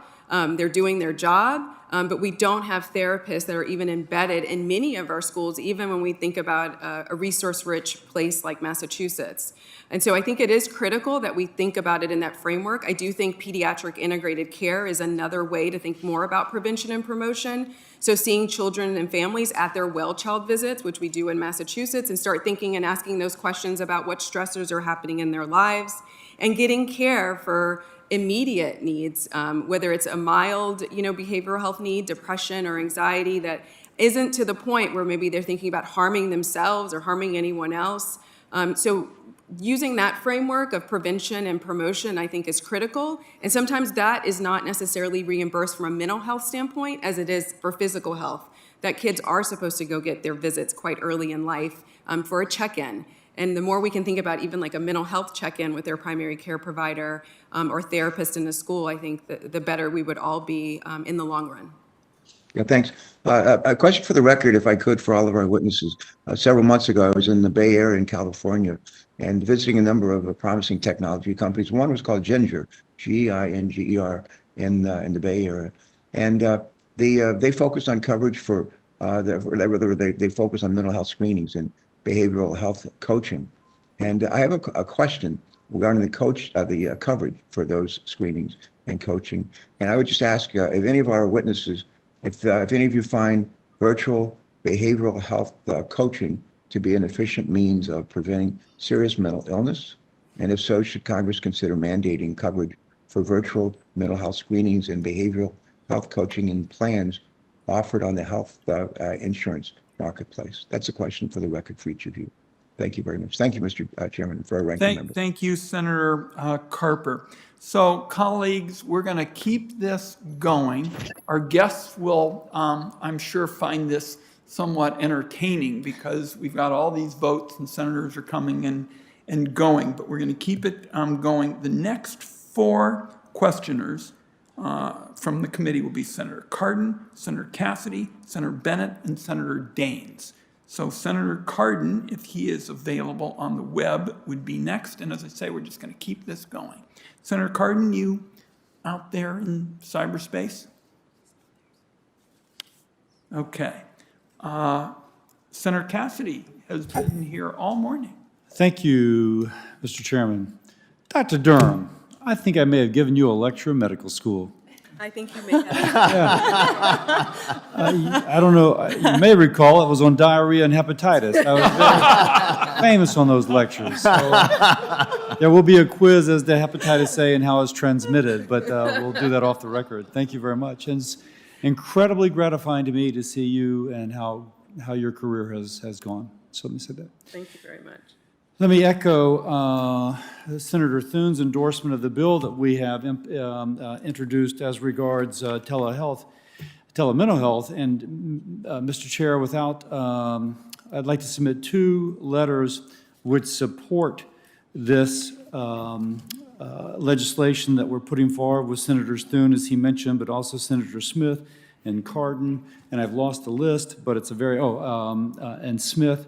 And so this letter is from the American Telemedicine Association, and this is a group of folks all with the Health Innovation Alliance of the American Telemedicine. Without objection, so ordered. Senator Cassidy and Senator Crapo and I will be working very closely with you and the coalition on it. I think it's a very important idea. Thank you. Mr. Betlock, good to see you, man. Senator Cassie, good to see you, sir. Your hair's a little longer. I mean, It you know, is, Listen, several questions for you. You and I both know, in fact, we all know, dual eligibles are just a terrible mess. Very expensive to care for with terrible outcomes. We're spending incredible amounts of money to get terrible outcomes. It is the worst of all.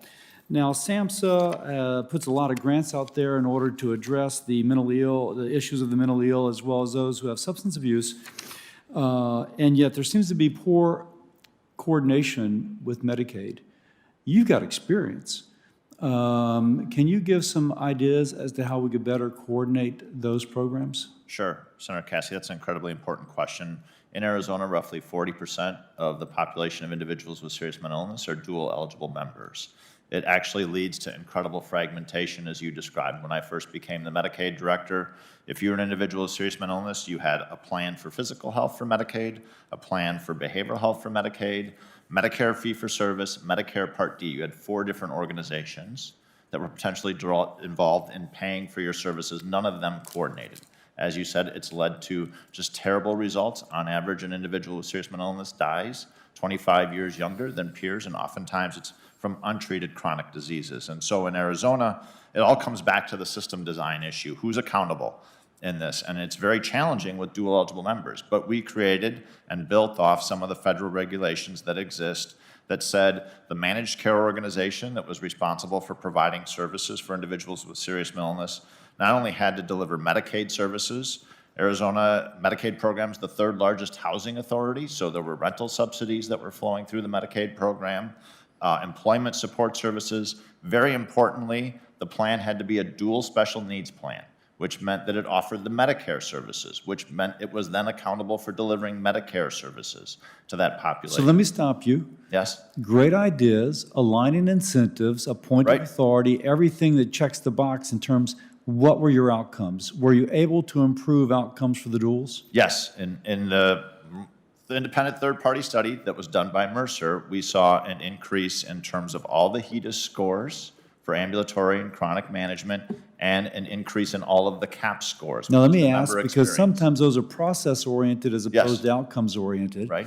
And so to what degree did you see emergency room visits decrease, return to workforce, longer lifespan, et cetera? We don't have the indicator yet on longer lifespan. We're only a few years into this, right? So that's going to be a lagging measure as we look at the different indicators. But we did see a decrease in emergency department utilization and increased use of primary care. Again, so not necessarily outcome measures, right? But it's a start. Let me ask them, because I'm almost out of time. Yep. And specifically integrating SAMHSA grants in there, were you able to do that as well? We did. We flowed all of the SAMHSA block grant dollars to that organization. They were responsible for those as well. So again, a single accountable organization that had all those dollars braided in it. Gotcha. Thank you all for your good work. I really appreciate it. And again, Dr. Durham, great to see your success. Thank you. Thank you. I yield back. Thank you, Senator Cassidy, and we're going to be working very closely with you as we go forward on this committee effort. Senator Bennett is next. Thank you, Mr. Chairman, and again, thank you very much for holding this hearing.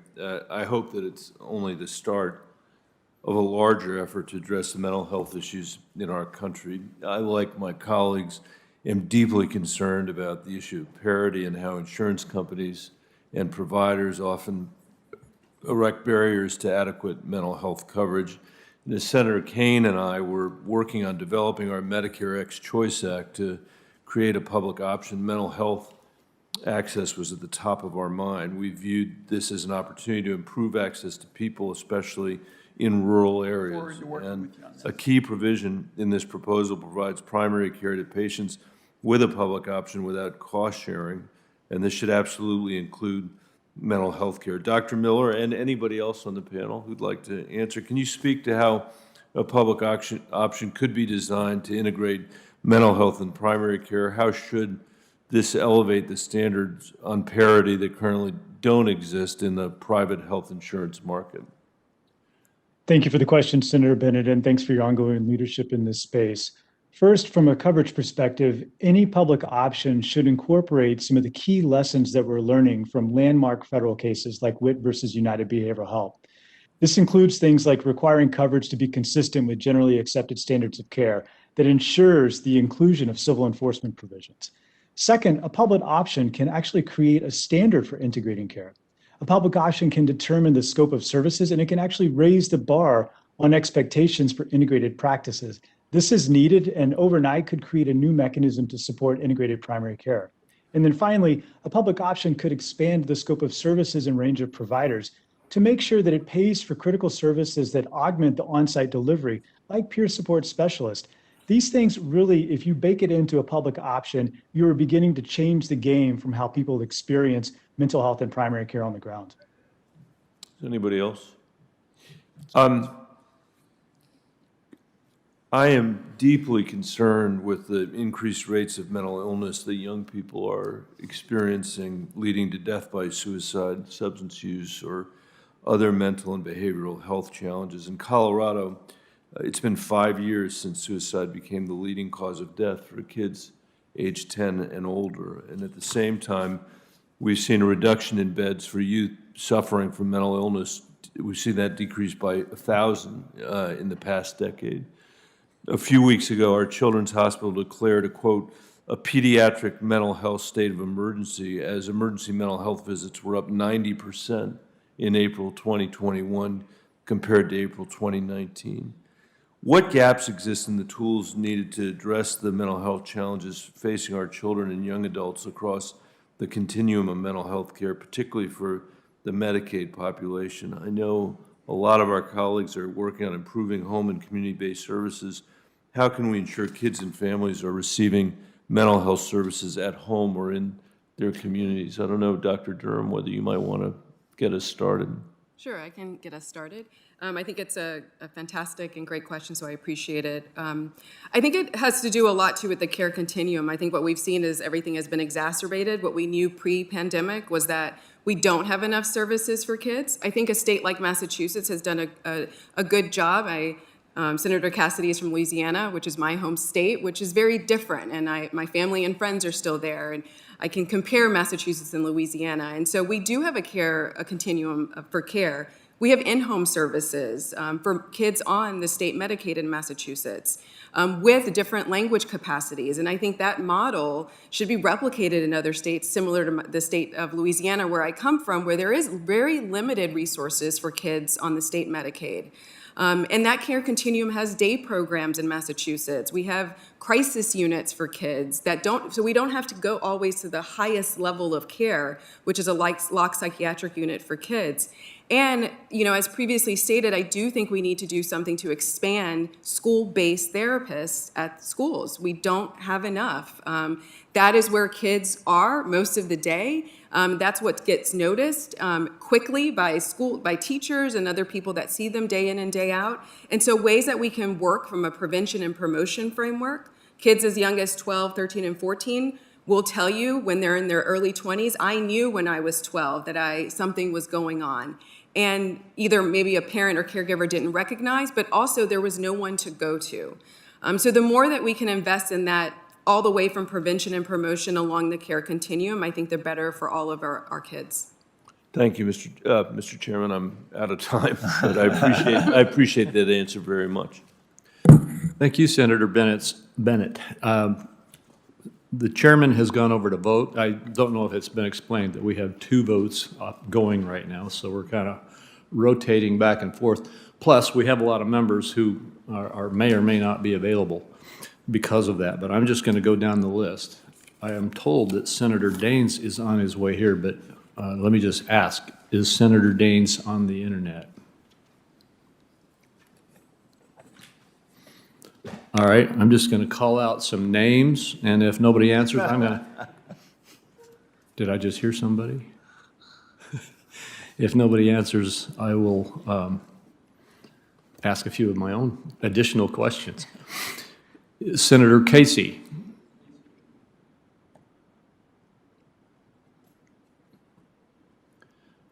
Senator Young.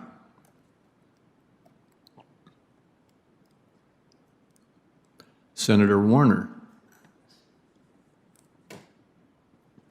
Senator Whitehouse.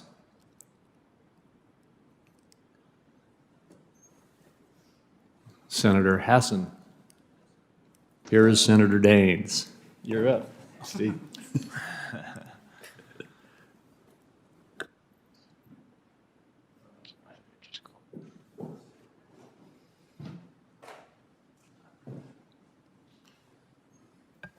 Mr. Chairman, thank you. And truly, I'm very glad that we're holding this hearing today. It's such an important topic. Last month, Senator Stabenow and I hosted our first Finance Healthcare Subcommittee hearing of the year. Since May was Mental Health Month, we focused on the importance of improving access to mental health services and how the COVID crisis has impacted patients as well as providers. We're fortunate to have Lynette Kozovich as our Montana witness. She's a CEO of the largest behavioral health organization in Montana. And she's able to highlight the challenges our rural communities face when it comes to accessing mental health care. She also discussed the benefits of the Certified Community Behavioral Health Clinic model, known as a CCBHC model, which brings the reimbursement for behavioral health services on par with that for physical healthcare services. In fact, following that hearing, Senator Stabenow and I decided to team up. We introduced legislation to allow states, including Montana, to adopt the CCBHC model. In fact, we're introducing it today. Our bipartisan bill will integrate the physical and the mental health care and provide patients with access to treatment more quickly. Ms. Jett, how can the CCBHC model help rural communities like those in Montana that face access challenges and have a shortage of mental health professionals? Thank you for your question. We really believe in the CCBHC model. In fact, we've been one of the first adopters and have been using the model for about 4 years now. We find that integrating the services or creating what we like to call the neck in between the head and the body really helps improve outcomes for patients that we serve. It also improves access to underserved populations, specifically veterans in our community have really benefited from us becoming a CCBHC, primarily because Oregon wrote a waiver with the CCBHC model that would allow veterans to access care from non-veteran clinics. So where we live in Northeast Oregon is about a 2-hour drive for any veteran receiving any sort of services, medical or mental health services. And so by becoming a CCBHC and along with that Oregon waiver, we are able to treat local veterans for behavioral health issues. It's been really powerful. As a son of a veteran, thank you. I recently introduced legislation with Senator Cortez Masto to make permanent a CARES Act policy that I championed, allowing first dollar coverage of virtual care under these high deductible health plans. Our bipartisan bill would allow Montanans and Americans across our country to continue accessing essential care like mental health and primary care services without the burden of first meeting a deductible. With more than 50% of American workers now receiving their health care coverage through these high deductible health care plans, I believe this policy should be made permanent. Question for Dr. Miller. Do you agree that limiting barriers to telehealth services after the public health emergency would benefit patients seeking mental health services? Senator Daines, thank you for the question. As we've discussed today, there's such power in being flexible with how we're able to deliver services to where people are. And so what we need to do is continue to explore how these services have added value to people's lives and how they've improved outcomes. Many of the changes that we've seen through the emergency order have made a difference in countless lives. And I think to take that away would not only be to the detriment of those families that have become dependent on it, it would also hurt our overall nation's health. And so we have to be very thoughtful and very considerate when it comes to these issues of telehealth. I would recommend that this group, this committee, and this Congress really consider ways to either make some of these changes permanent or to consider an extension that goes on for the next year to 2 years to allow for us to continue to maximize on what many folks have benefited from. Thank you. I want to shift gears and talk about a problem we're facing in Montana, and that's meth. In Montana, meth is taking a devastating toll on our families and our communities. I had a briefing with our guard in Montana on Friday, their counter-drug task force, and they're talking about significant increases year over year in 2020 versus 19 here on drug seizures in our state, meth and heroin. In fact, in 2020, drug overdose deaths hit a record high, and we're now witnessing a disturbing increase in meth-related violent crime. While medications can be effective in treating some substance use disorders, there are currently no FDA-approved medications to help meth addiction. According to the National Institute of Drug Abuse, contingency management, which involves giving patients incentives to not use drugs, is an effective treatment for some individuals suffering with addiction. Mr. Betlak, in your experience, are there any federal barriers that prevent states from implementing effective contingency management? Senator, thank you for the question. I would say I'm not aware of any, but we can do some further research and get back to you. Okay, thank you. Thank you, Mr. Chairman. Thank you very much. And I do understand that Senator Young is on the web. Senator Young, are you there?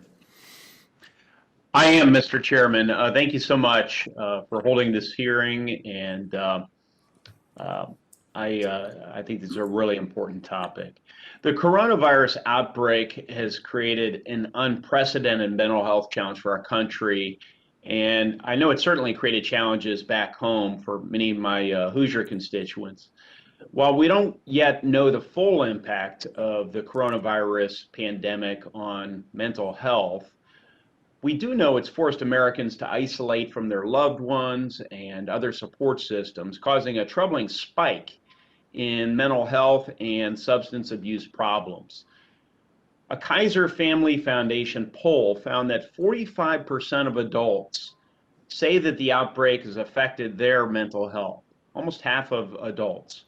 Among adults in Indiana who reported experiencing symptoms of anxiety or depressive disorder, almost 20%, 1 out of 5, reported needing counseling or therapy, but not receiving it in the past 4 weeks. I have a few questions related to this directed towards Dr. Durham. Dr. Durham, access has long been a barrier to adequate behavioral health care. The public health emergency is only exacerbating existing challenges and increasing need for providers and treatment. How are providers responding to this increased need? Thank you for the question. I think that you're absolutely correct that we've seen a lot of people and a lot of uptake in services because of what we've all, I think, noted today is that there's been an increase in flexibility when we've added audio and video telehealth capability to all of our clinics, throughout the country. And like most have said previously, I don't think we should change that moving forward. We need to meet people where they are, and whenever they can access the technology without having to necessarily come and drive into appointments, or if you're in a rural community where you may not have access in your community to a mental health provider. So what has happened is that our clinics are full. We are seeing people back to back with telemedicine and our audio appointments. And what it leads to is that, we have a workforce issue, and we need to figure out ways that we can expand on who is able to provide care. As Ms. Jett mentioned earlier, there are certain insurers that don't allow for certain services to be provided.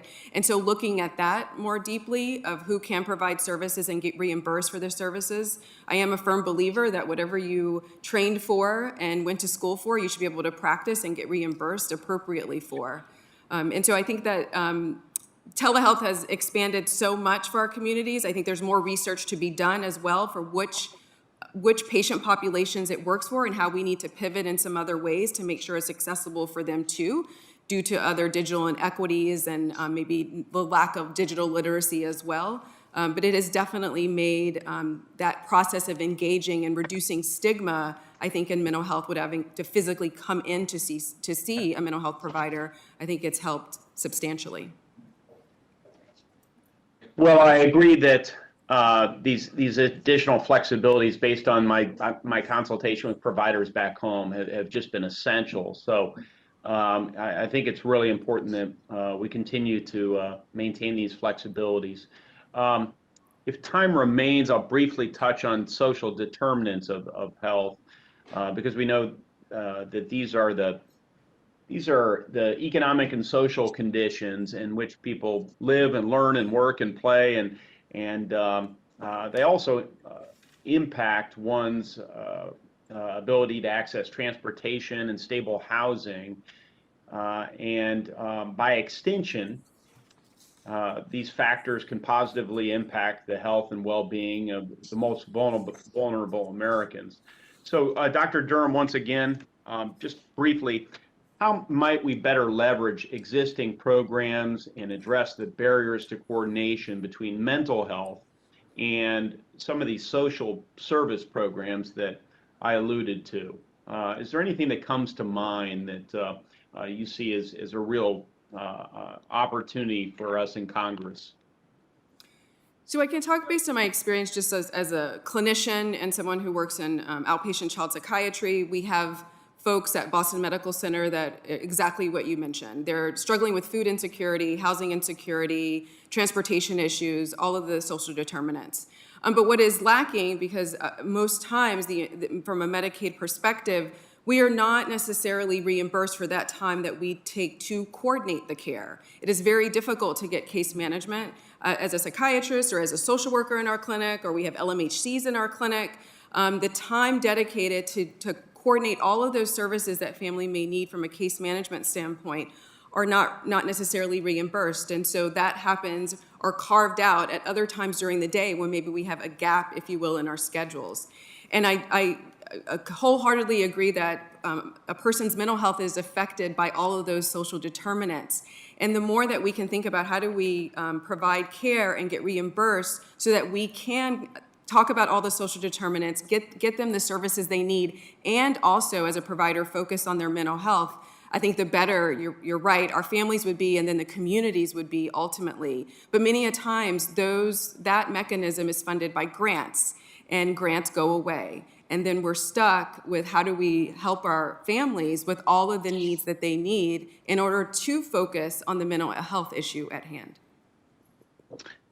Thank you so much. Yeah, sustainable reimbursement for transportation to a primary care provider in an underserved population, so that we don't end up paying as taxpayers for something that becomes far more costly in the longer term, and certainly costly to that person's health.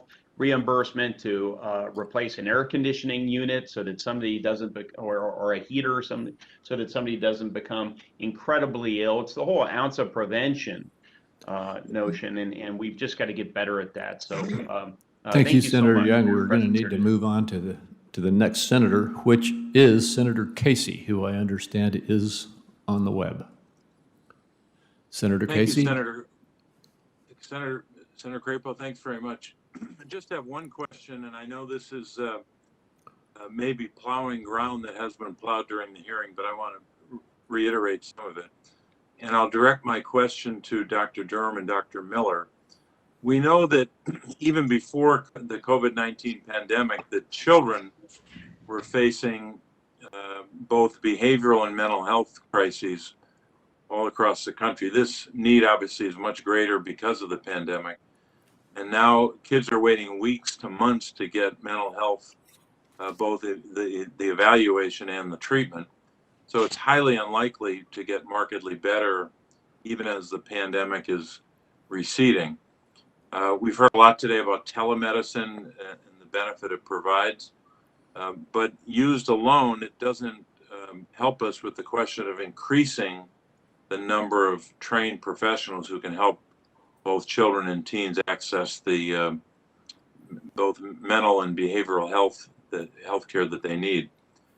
Primary care docs and nurses are often the first point of contact for kids and for teens and their families, whether they're struggling with anxiety or depression or substance use disorder issue. Yet too often, many of these primary care providers are believe they're not prepared to respond appropriately. So there's not a lot in the way of incentives to provide to child health providers to either engage in or expand their provision of mental or behavioral health care. So we know that lack of incentives can contribute to both racial and ethnic healthcare disparities, both in terms of care and outcomes. So to both doctors, Dr. Miller and Dr. Durham, how do we better support or incentivize healthcare providers, advanced practitioners, and other therapists to increase increase or enhance their ability to respond to these mental health needs?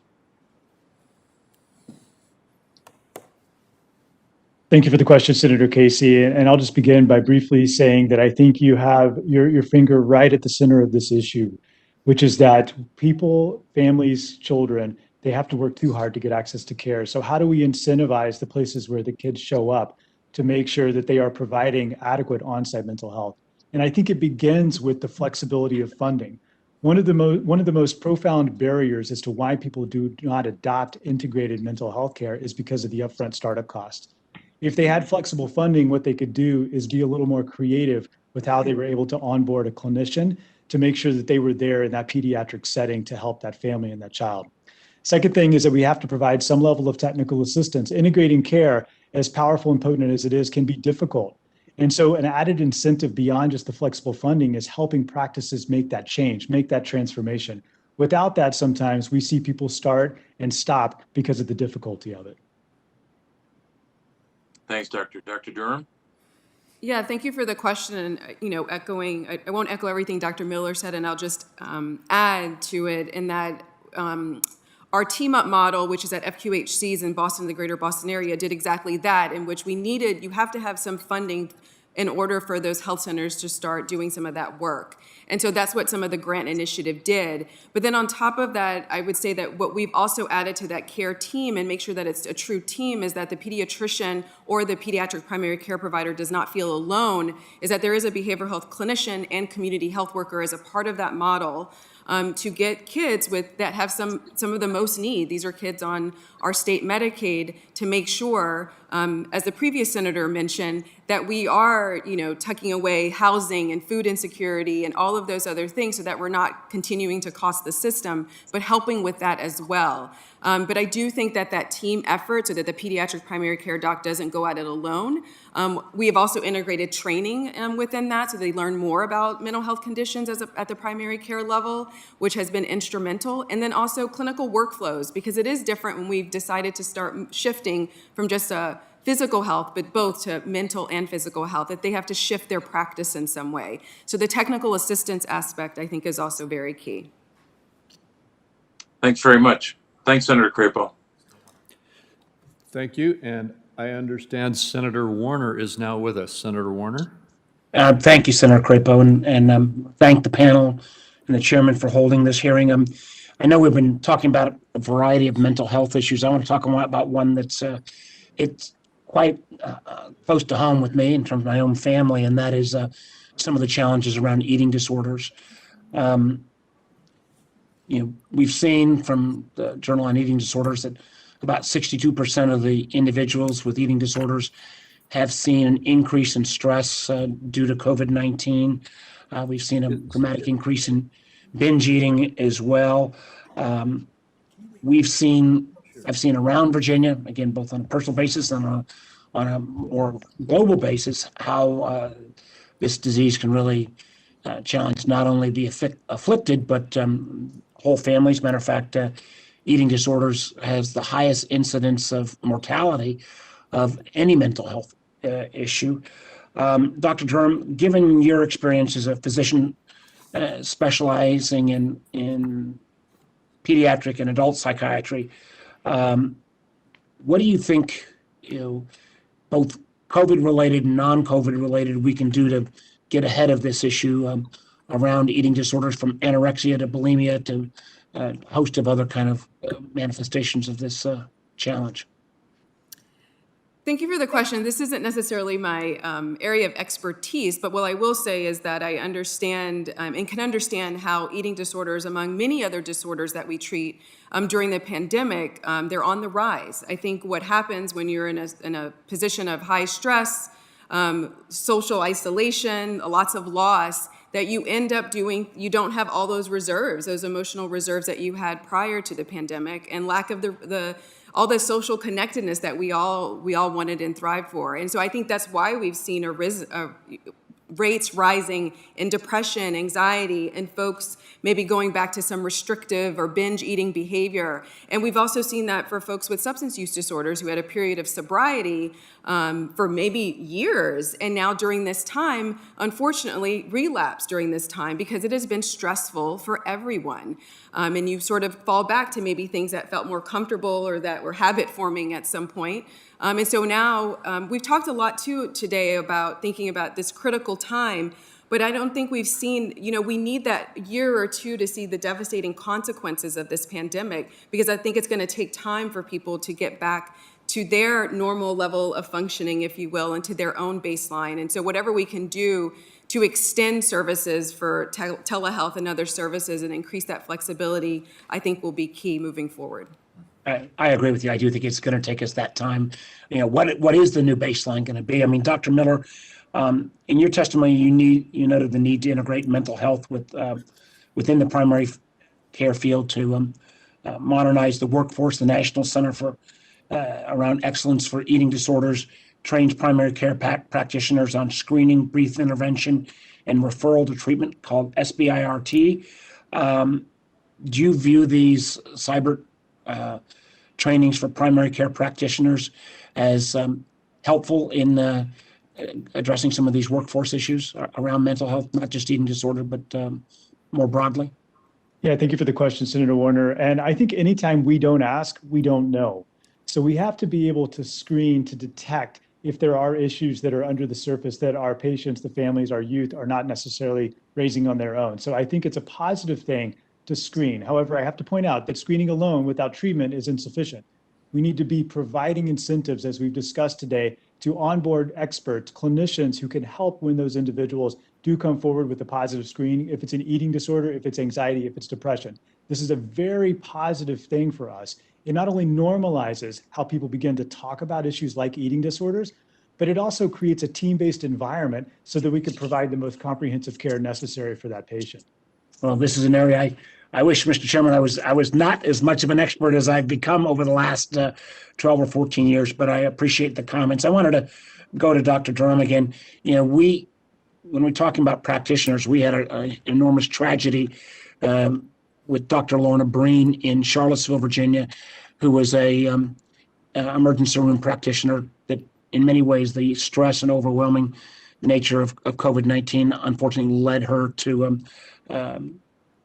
end up with the level of depression. She took her own life. Along with Senator Kane and others in Congress, we introduced the Lorna Breen Healthcare Provider Protection Act that would address professionals in terms of trying to make sure that we train folks on how to deal with these high stress circumstances. Dr. Durham, I know we're down to the last couple of seconds. Do you want to comment on how we make sure that we take care of patients, but also our providers? Yeah, in the last couple of seconds, I appreciate that and appreciate that that is happening, because we do need to take care of all of our providers. It's been an equally stressful time for all of us. No matter if you're a physician or a social worker or an LMHC, nurses, we have been working really hard. And I think that at a place like BMC, a lot of things that have happened where they were even just doing like wellness check-ins for all of our staff, from people that deliver food to patients' room, to physicians, to the nurses. And I think that that's important. And anytime we can integrate more initiatives for the workforce, I think the better. We're going through this equally as all of our patients are. Thank you, Mr. Chairman. Thank you, Dr. Durham. Thank you, Senator Warner. Our next three are Senator Whitehouse, Senator Hassan, and Senator Warren. Senator Whitehouse, you out there? Thanks, Chairman. I am out here, and I appreciate this hearing very much. Quick thing first. One of the things that I've gotten for feedback from my mental health community in Rhode Island is that the increase in telehealth during the COVID had kind of a hidden benefit, very hard to quantify, but I heard it repeatedly, and that was the sense from practitioners that the qualitative input that they were getting through telehealth was actually better, more meaningful than beforehand when people had to, find their way across town, wait in the waiting room, fill out the stupid clipboard, go into an unfamiliar room, and then have a chat with the practitioner. That to be able to do it from a place of safety at home seemed to bring out better interaction, better substantive, qualitative interaction. And I'm wondering if any of you have had that experience, or if you've seen anybody. I know it's hard to quantify. Has anybody tried to quantify it in any way? Thank you for the question, Senator. The only thing I would add to that is that in talking with providers, not only have they heard that from an impact, but also a lower no-show rate. So in addition to being able to have a better impact, you also have people showing up more for appointments. They haven't had conflicts. They haven't had transportation issues. So a number of those factors have been taken out of the equation, and as a result, more people have accessed services.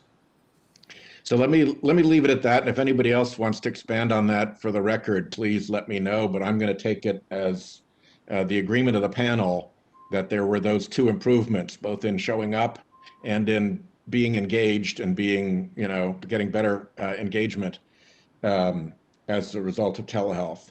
The other topic I wanted to go on to was the interface between law enforcement and mental health, which plays out first directly on the street with law enforcement, and then depending on how the individual engaged with law enforcement, maybe at the local police station or jail. And if not, then usually a ride over to the emergency room where they get dropped on the unhappy ER docs to cope with. So Senator Cornyn and I are working on a bill to improve the engagement of law enforcement in this space so that there's accredited, curriculum and training programs for people so that they know they're getting like the real deal in terms of training, to improve crisis intervention teams and their engagement with law enforcement, to figure out how to improve the referrals to community-based mental and behavioral health service folks, to improve de-escalation tactics. All of this, I think, is pretty important. And I just wanted to get your sense, anybody who'd care to respond, on the extent to which law enforcement today is the entry point for people who are in need of and have not received adequate mental health and behavioral health services, and the extent to which it's a successful entry point.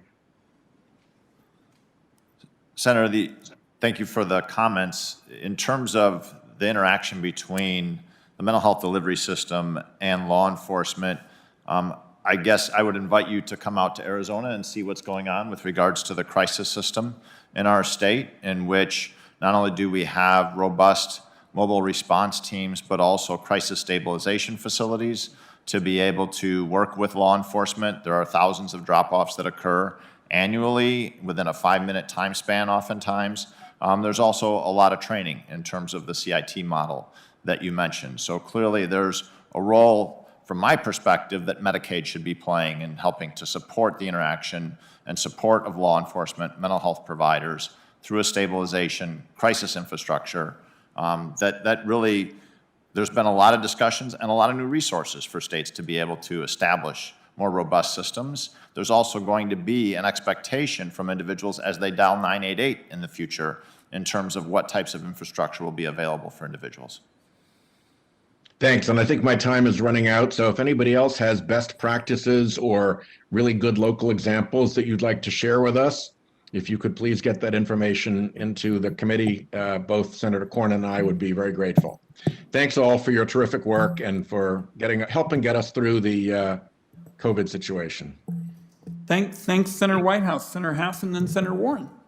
Well, thank you, Chair Wyden and Ranking Member Crapo for this hearing, and to all of our witnesses, thank you so much for taking time to be with us today. Dr. Miller, I want to start with a couple of questions to you, and then I'll move on to the other panelists.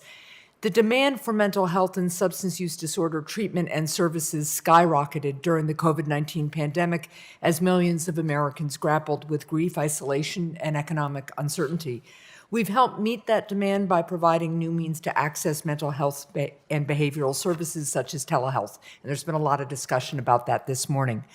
Unfortunately, even as we move to make it easier to access some services, the stigma still associated with substance misuse prevents too many people from getting the behavioral health services they need.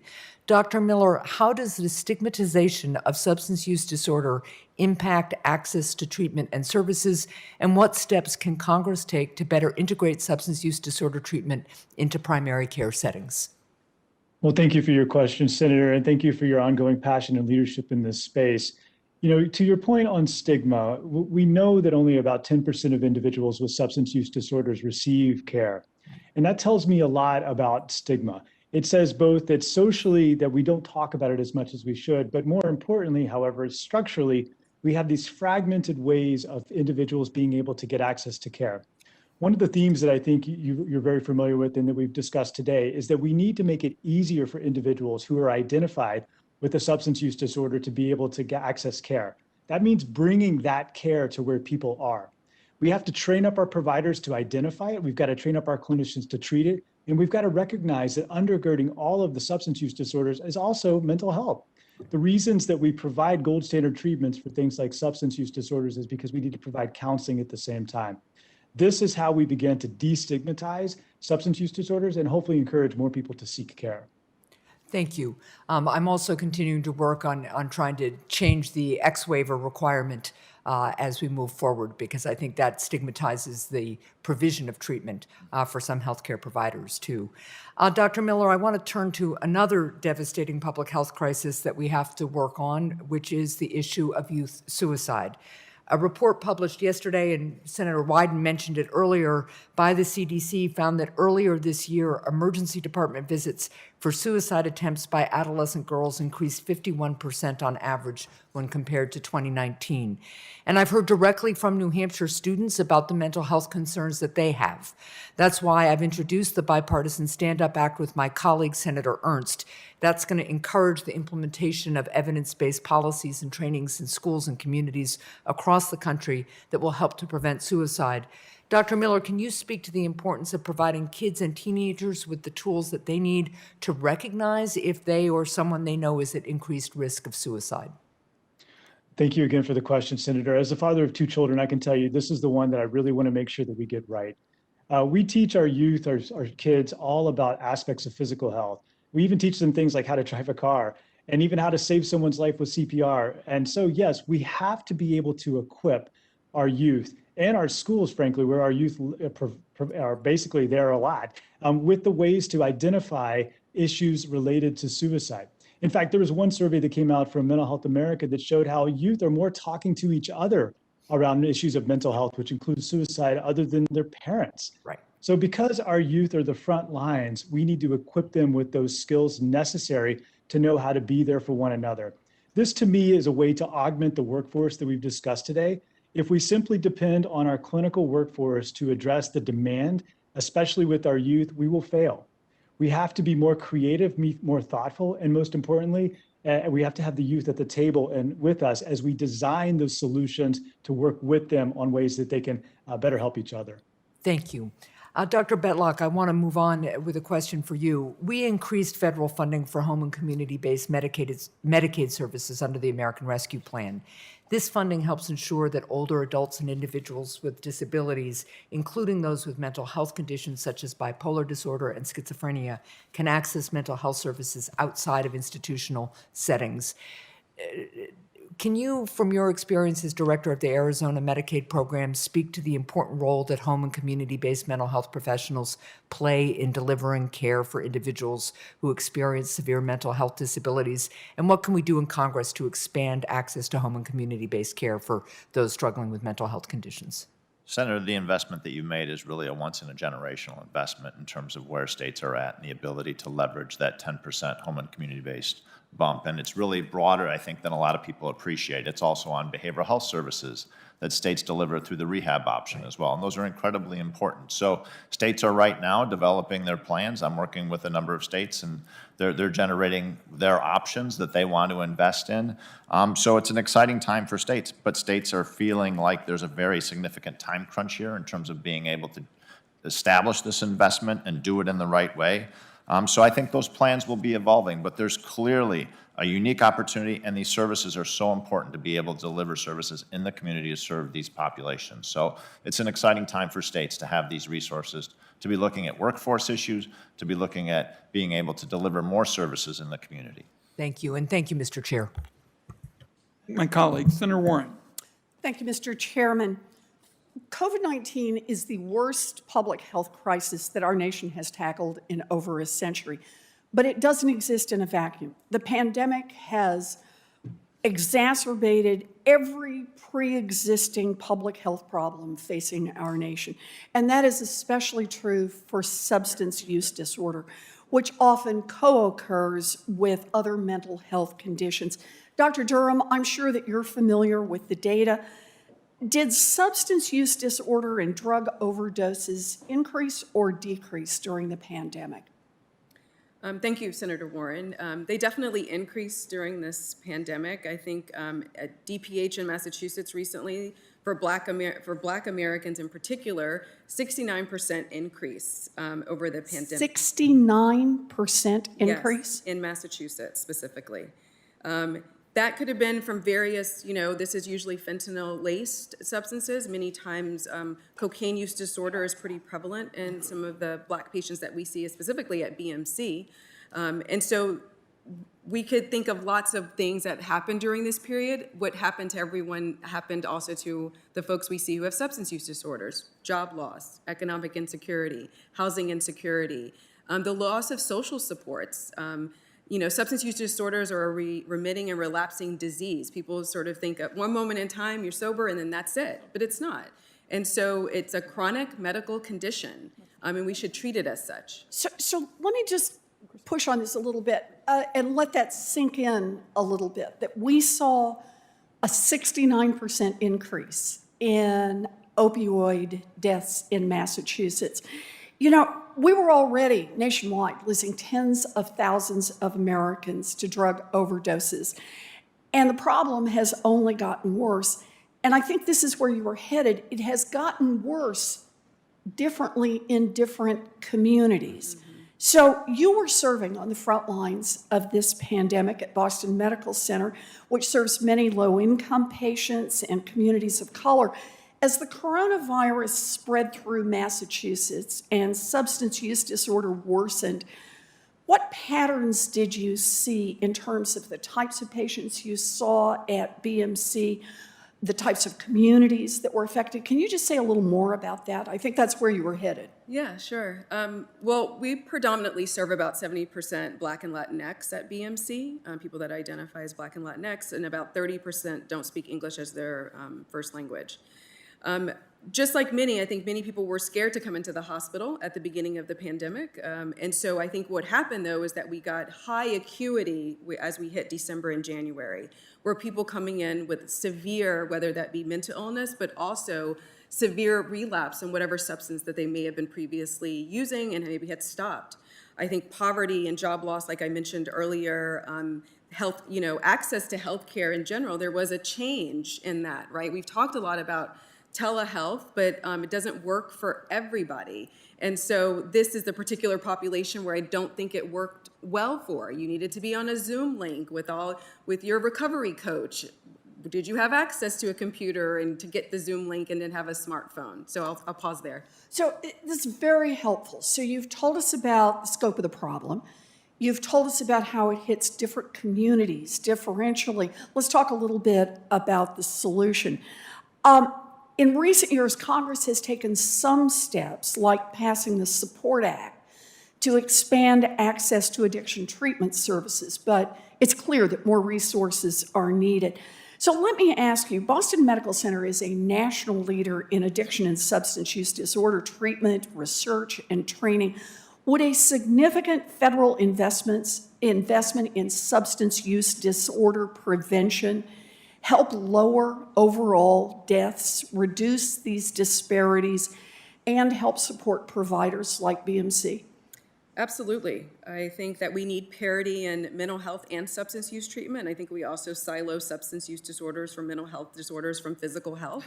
The more we can combine all of that, because it's one person that presents, the better we'll all be.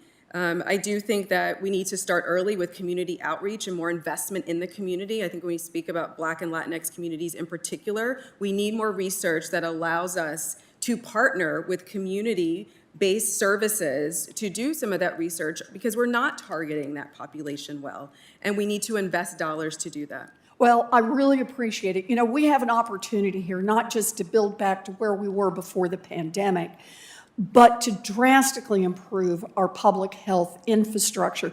I was very happy to see President Biden's commitment back as a candidate to invest $125 billion over 10 years in substance use disorder and the opioid crisis. And that's why in the coming weeks, I'll be reintroducing my Comprehensive Addiction Resources Emergency Act, or the CARE Act. This legislation would provide state and local governments the resources to combat substance use, to invest in biomedical research, in public health surveillance and professional training, and to expand access to naloxone. I am looking forward to working with my colleagues to get this done. I appreciate all the work that all of you are doing. I hope you can get better support from Washington to continue to do it. Thank you, Mr. Chairman. Thank you, Senator Warren. And I believe what you and Dr. Durham have just done in terms of laying out this 69% increase in substance abuse in your state really conveys the urgency of what this committee has to do. So I thank you very much, and I thank you, Dr. Durham, because that's what this is all about. Senator Warren and I talk about this all the time. The committee's got a lot of stuff we got to deal with. We got all kinds of issues. But when you hear about a 69% increase in substance abuse, you say, this is something that can't wait. So I really thank you, Senator Warren. And I'm just going to wrap up with a couple of comments. And I want to thank our witnesses. Y'all have been terrific. And I think you have seen from the senators the very strong feelings about how important it is that we work on this and we do it coming together in a very polarized political environment. I don't know if any of you are aware of the Wyden story. My father wrote a book called Conquering Schizophrenia. It was about my late brother. And for years and years on end, my brother, who had schizophrenia, would be out on the streets in California, and the Wyden family went to bed at night worried that he was going to hurt himself or somebody else. And I think that's pretty typical of what families are facing when they're dealing with mental illness. And you all have described how many people fall between the cracks, the incredible stigma of this. Shantae, thank you so much for describing what you're trying to do in rural Oregon, part of the state I love so much, to try to reduce the stigma. And you all have laid out a lot of solutions here. I mean, you've laid out a lot of solutions. And I've been talking with Senator Crapo. We think that this is an issue where the committee can come together and do better.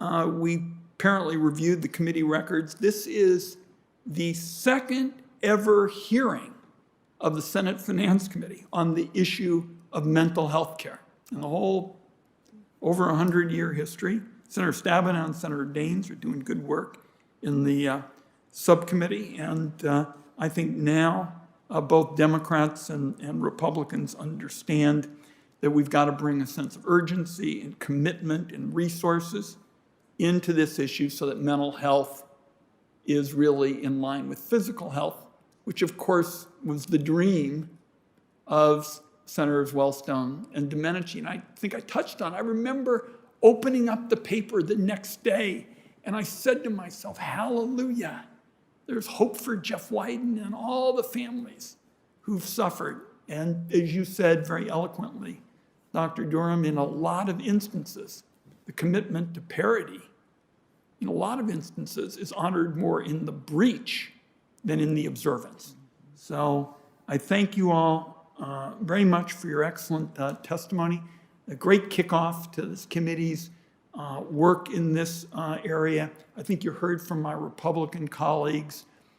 They were raising important issues. I looked at the comments made by my Republican colleagues and my Democratic colleagues, and there wasn't an off-base idea in the House, today. Literally, you can go up and down both sides of the dais and see senators with great sincerity offering concrete ideas. So we're going to wrap up for today, but for all of you and your colleague who's out there on the web, I guess we're wrapping up for today, but make no mistake about it. We're going to be consulting with you. This is a to be continued discussion. Members know that questions have got to be produced, what we call QFRs, within a week. And I want to thank our witnesses again. And with that, the Senate Finance Committee is adjourned. Thank you.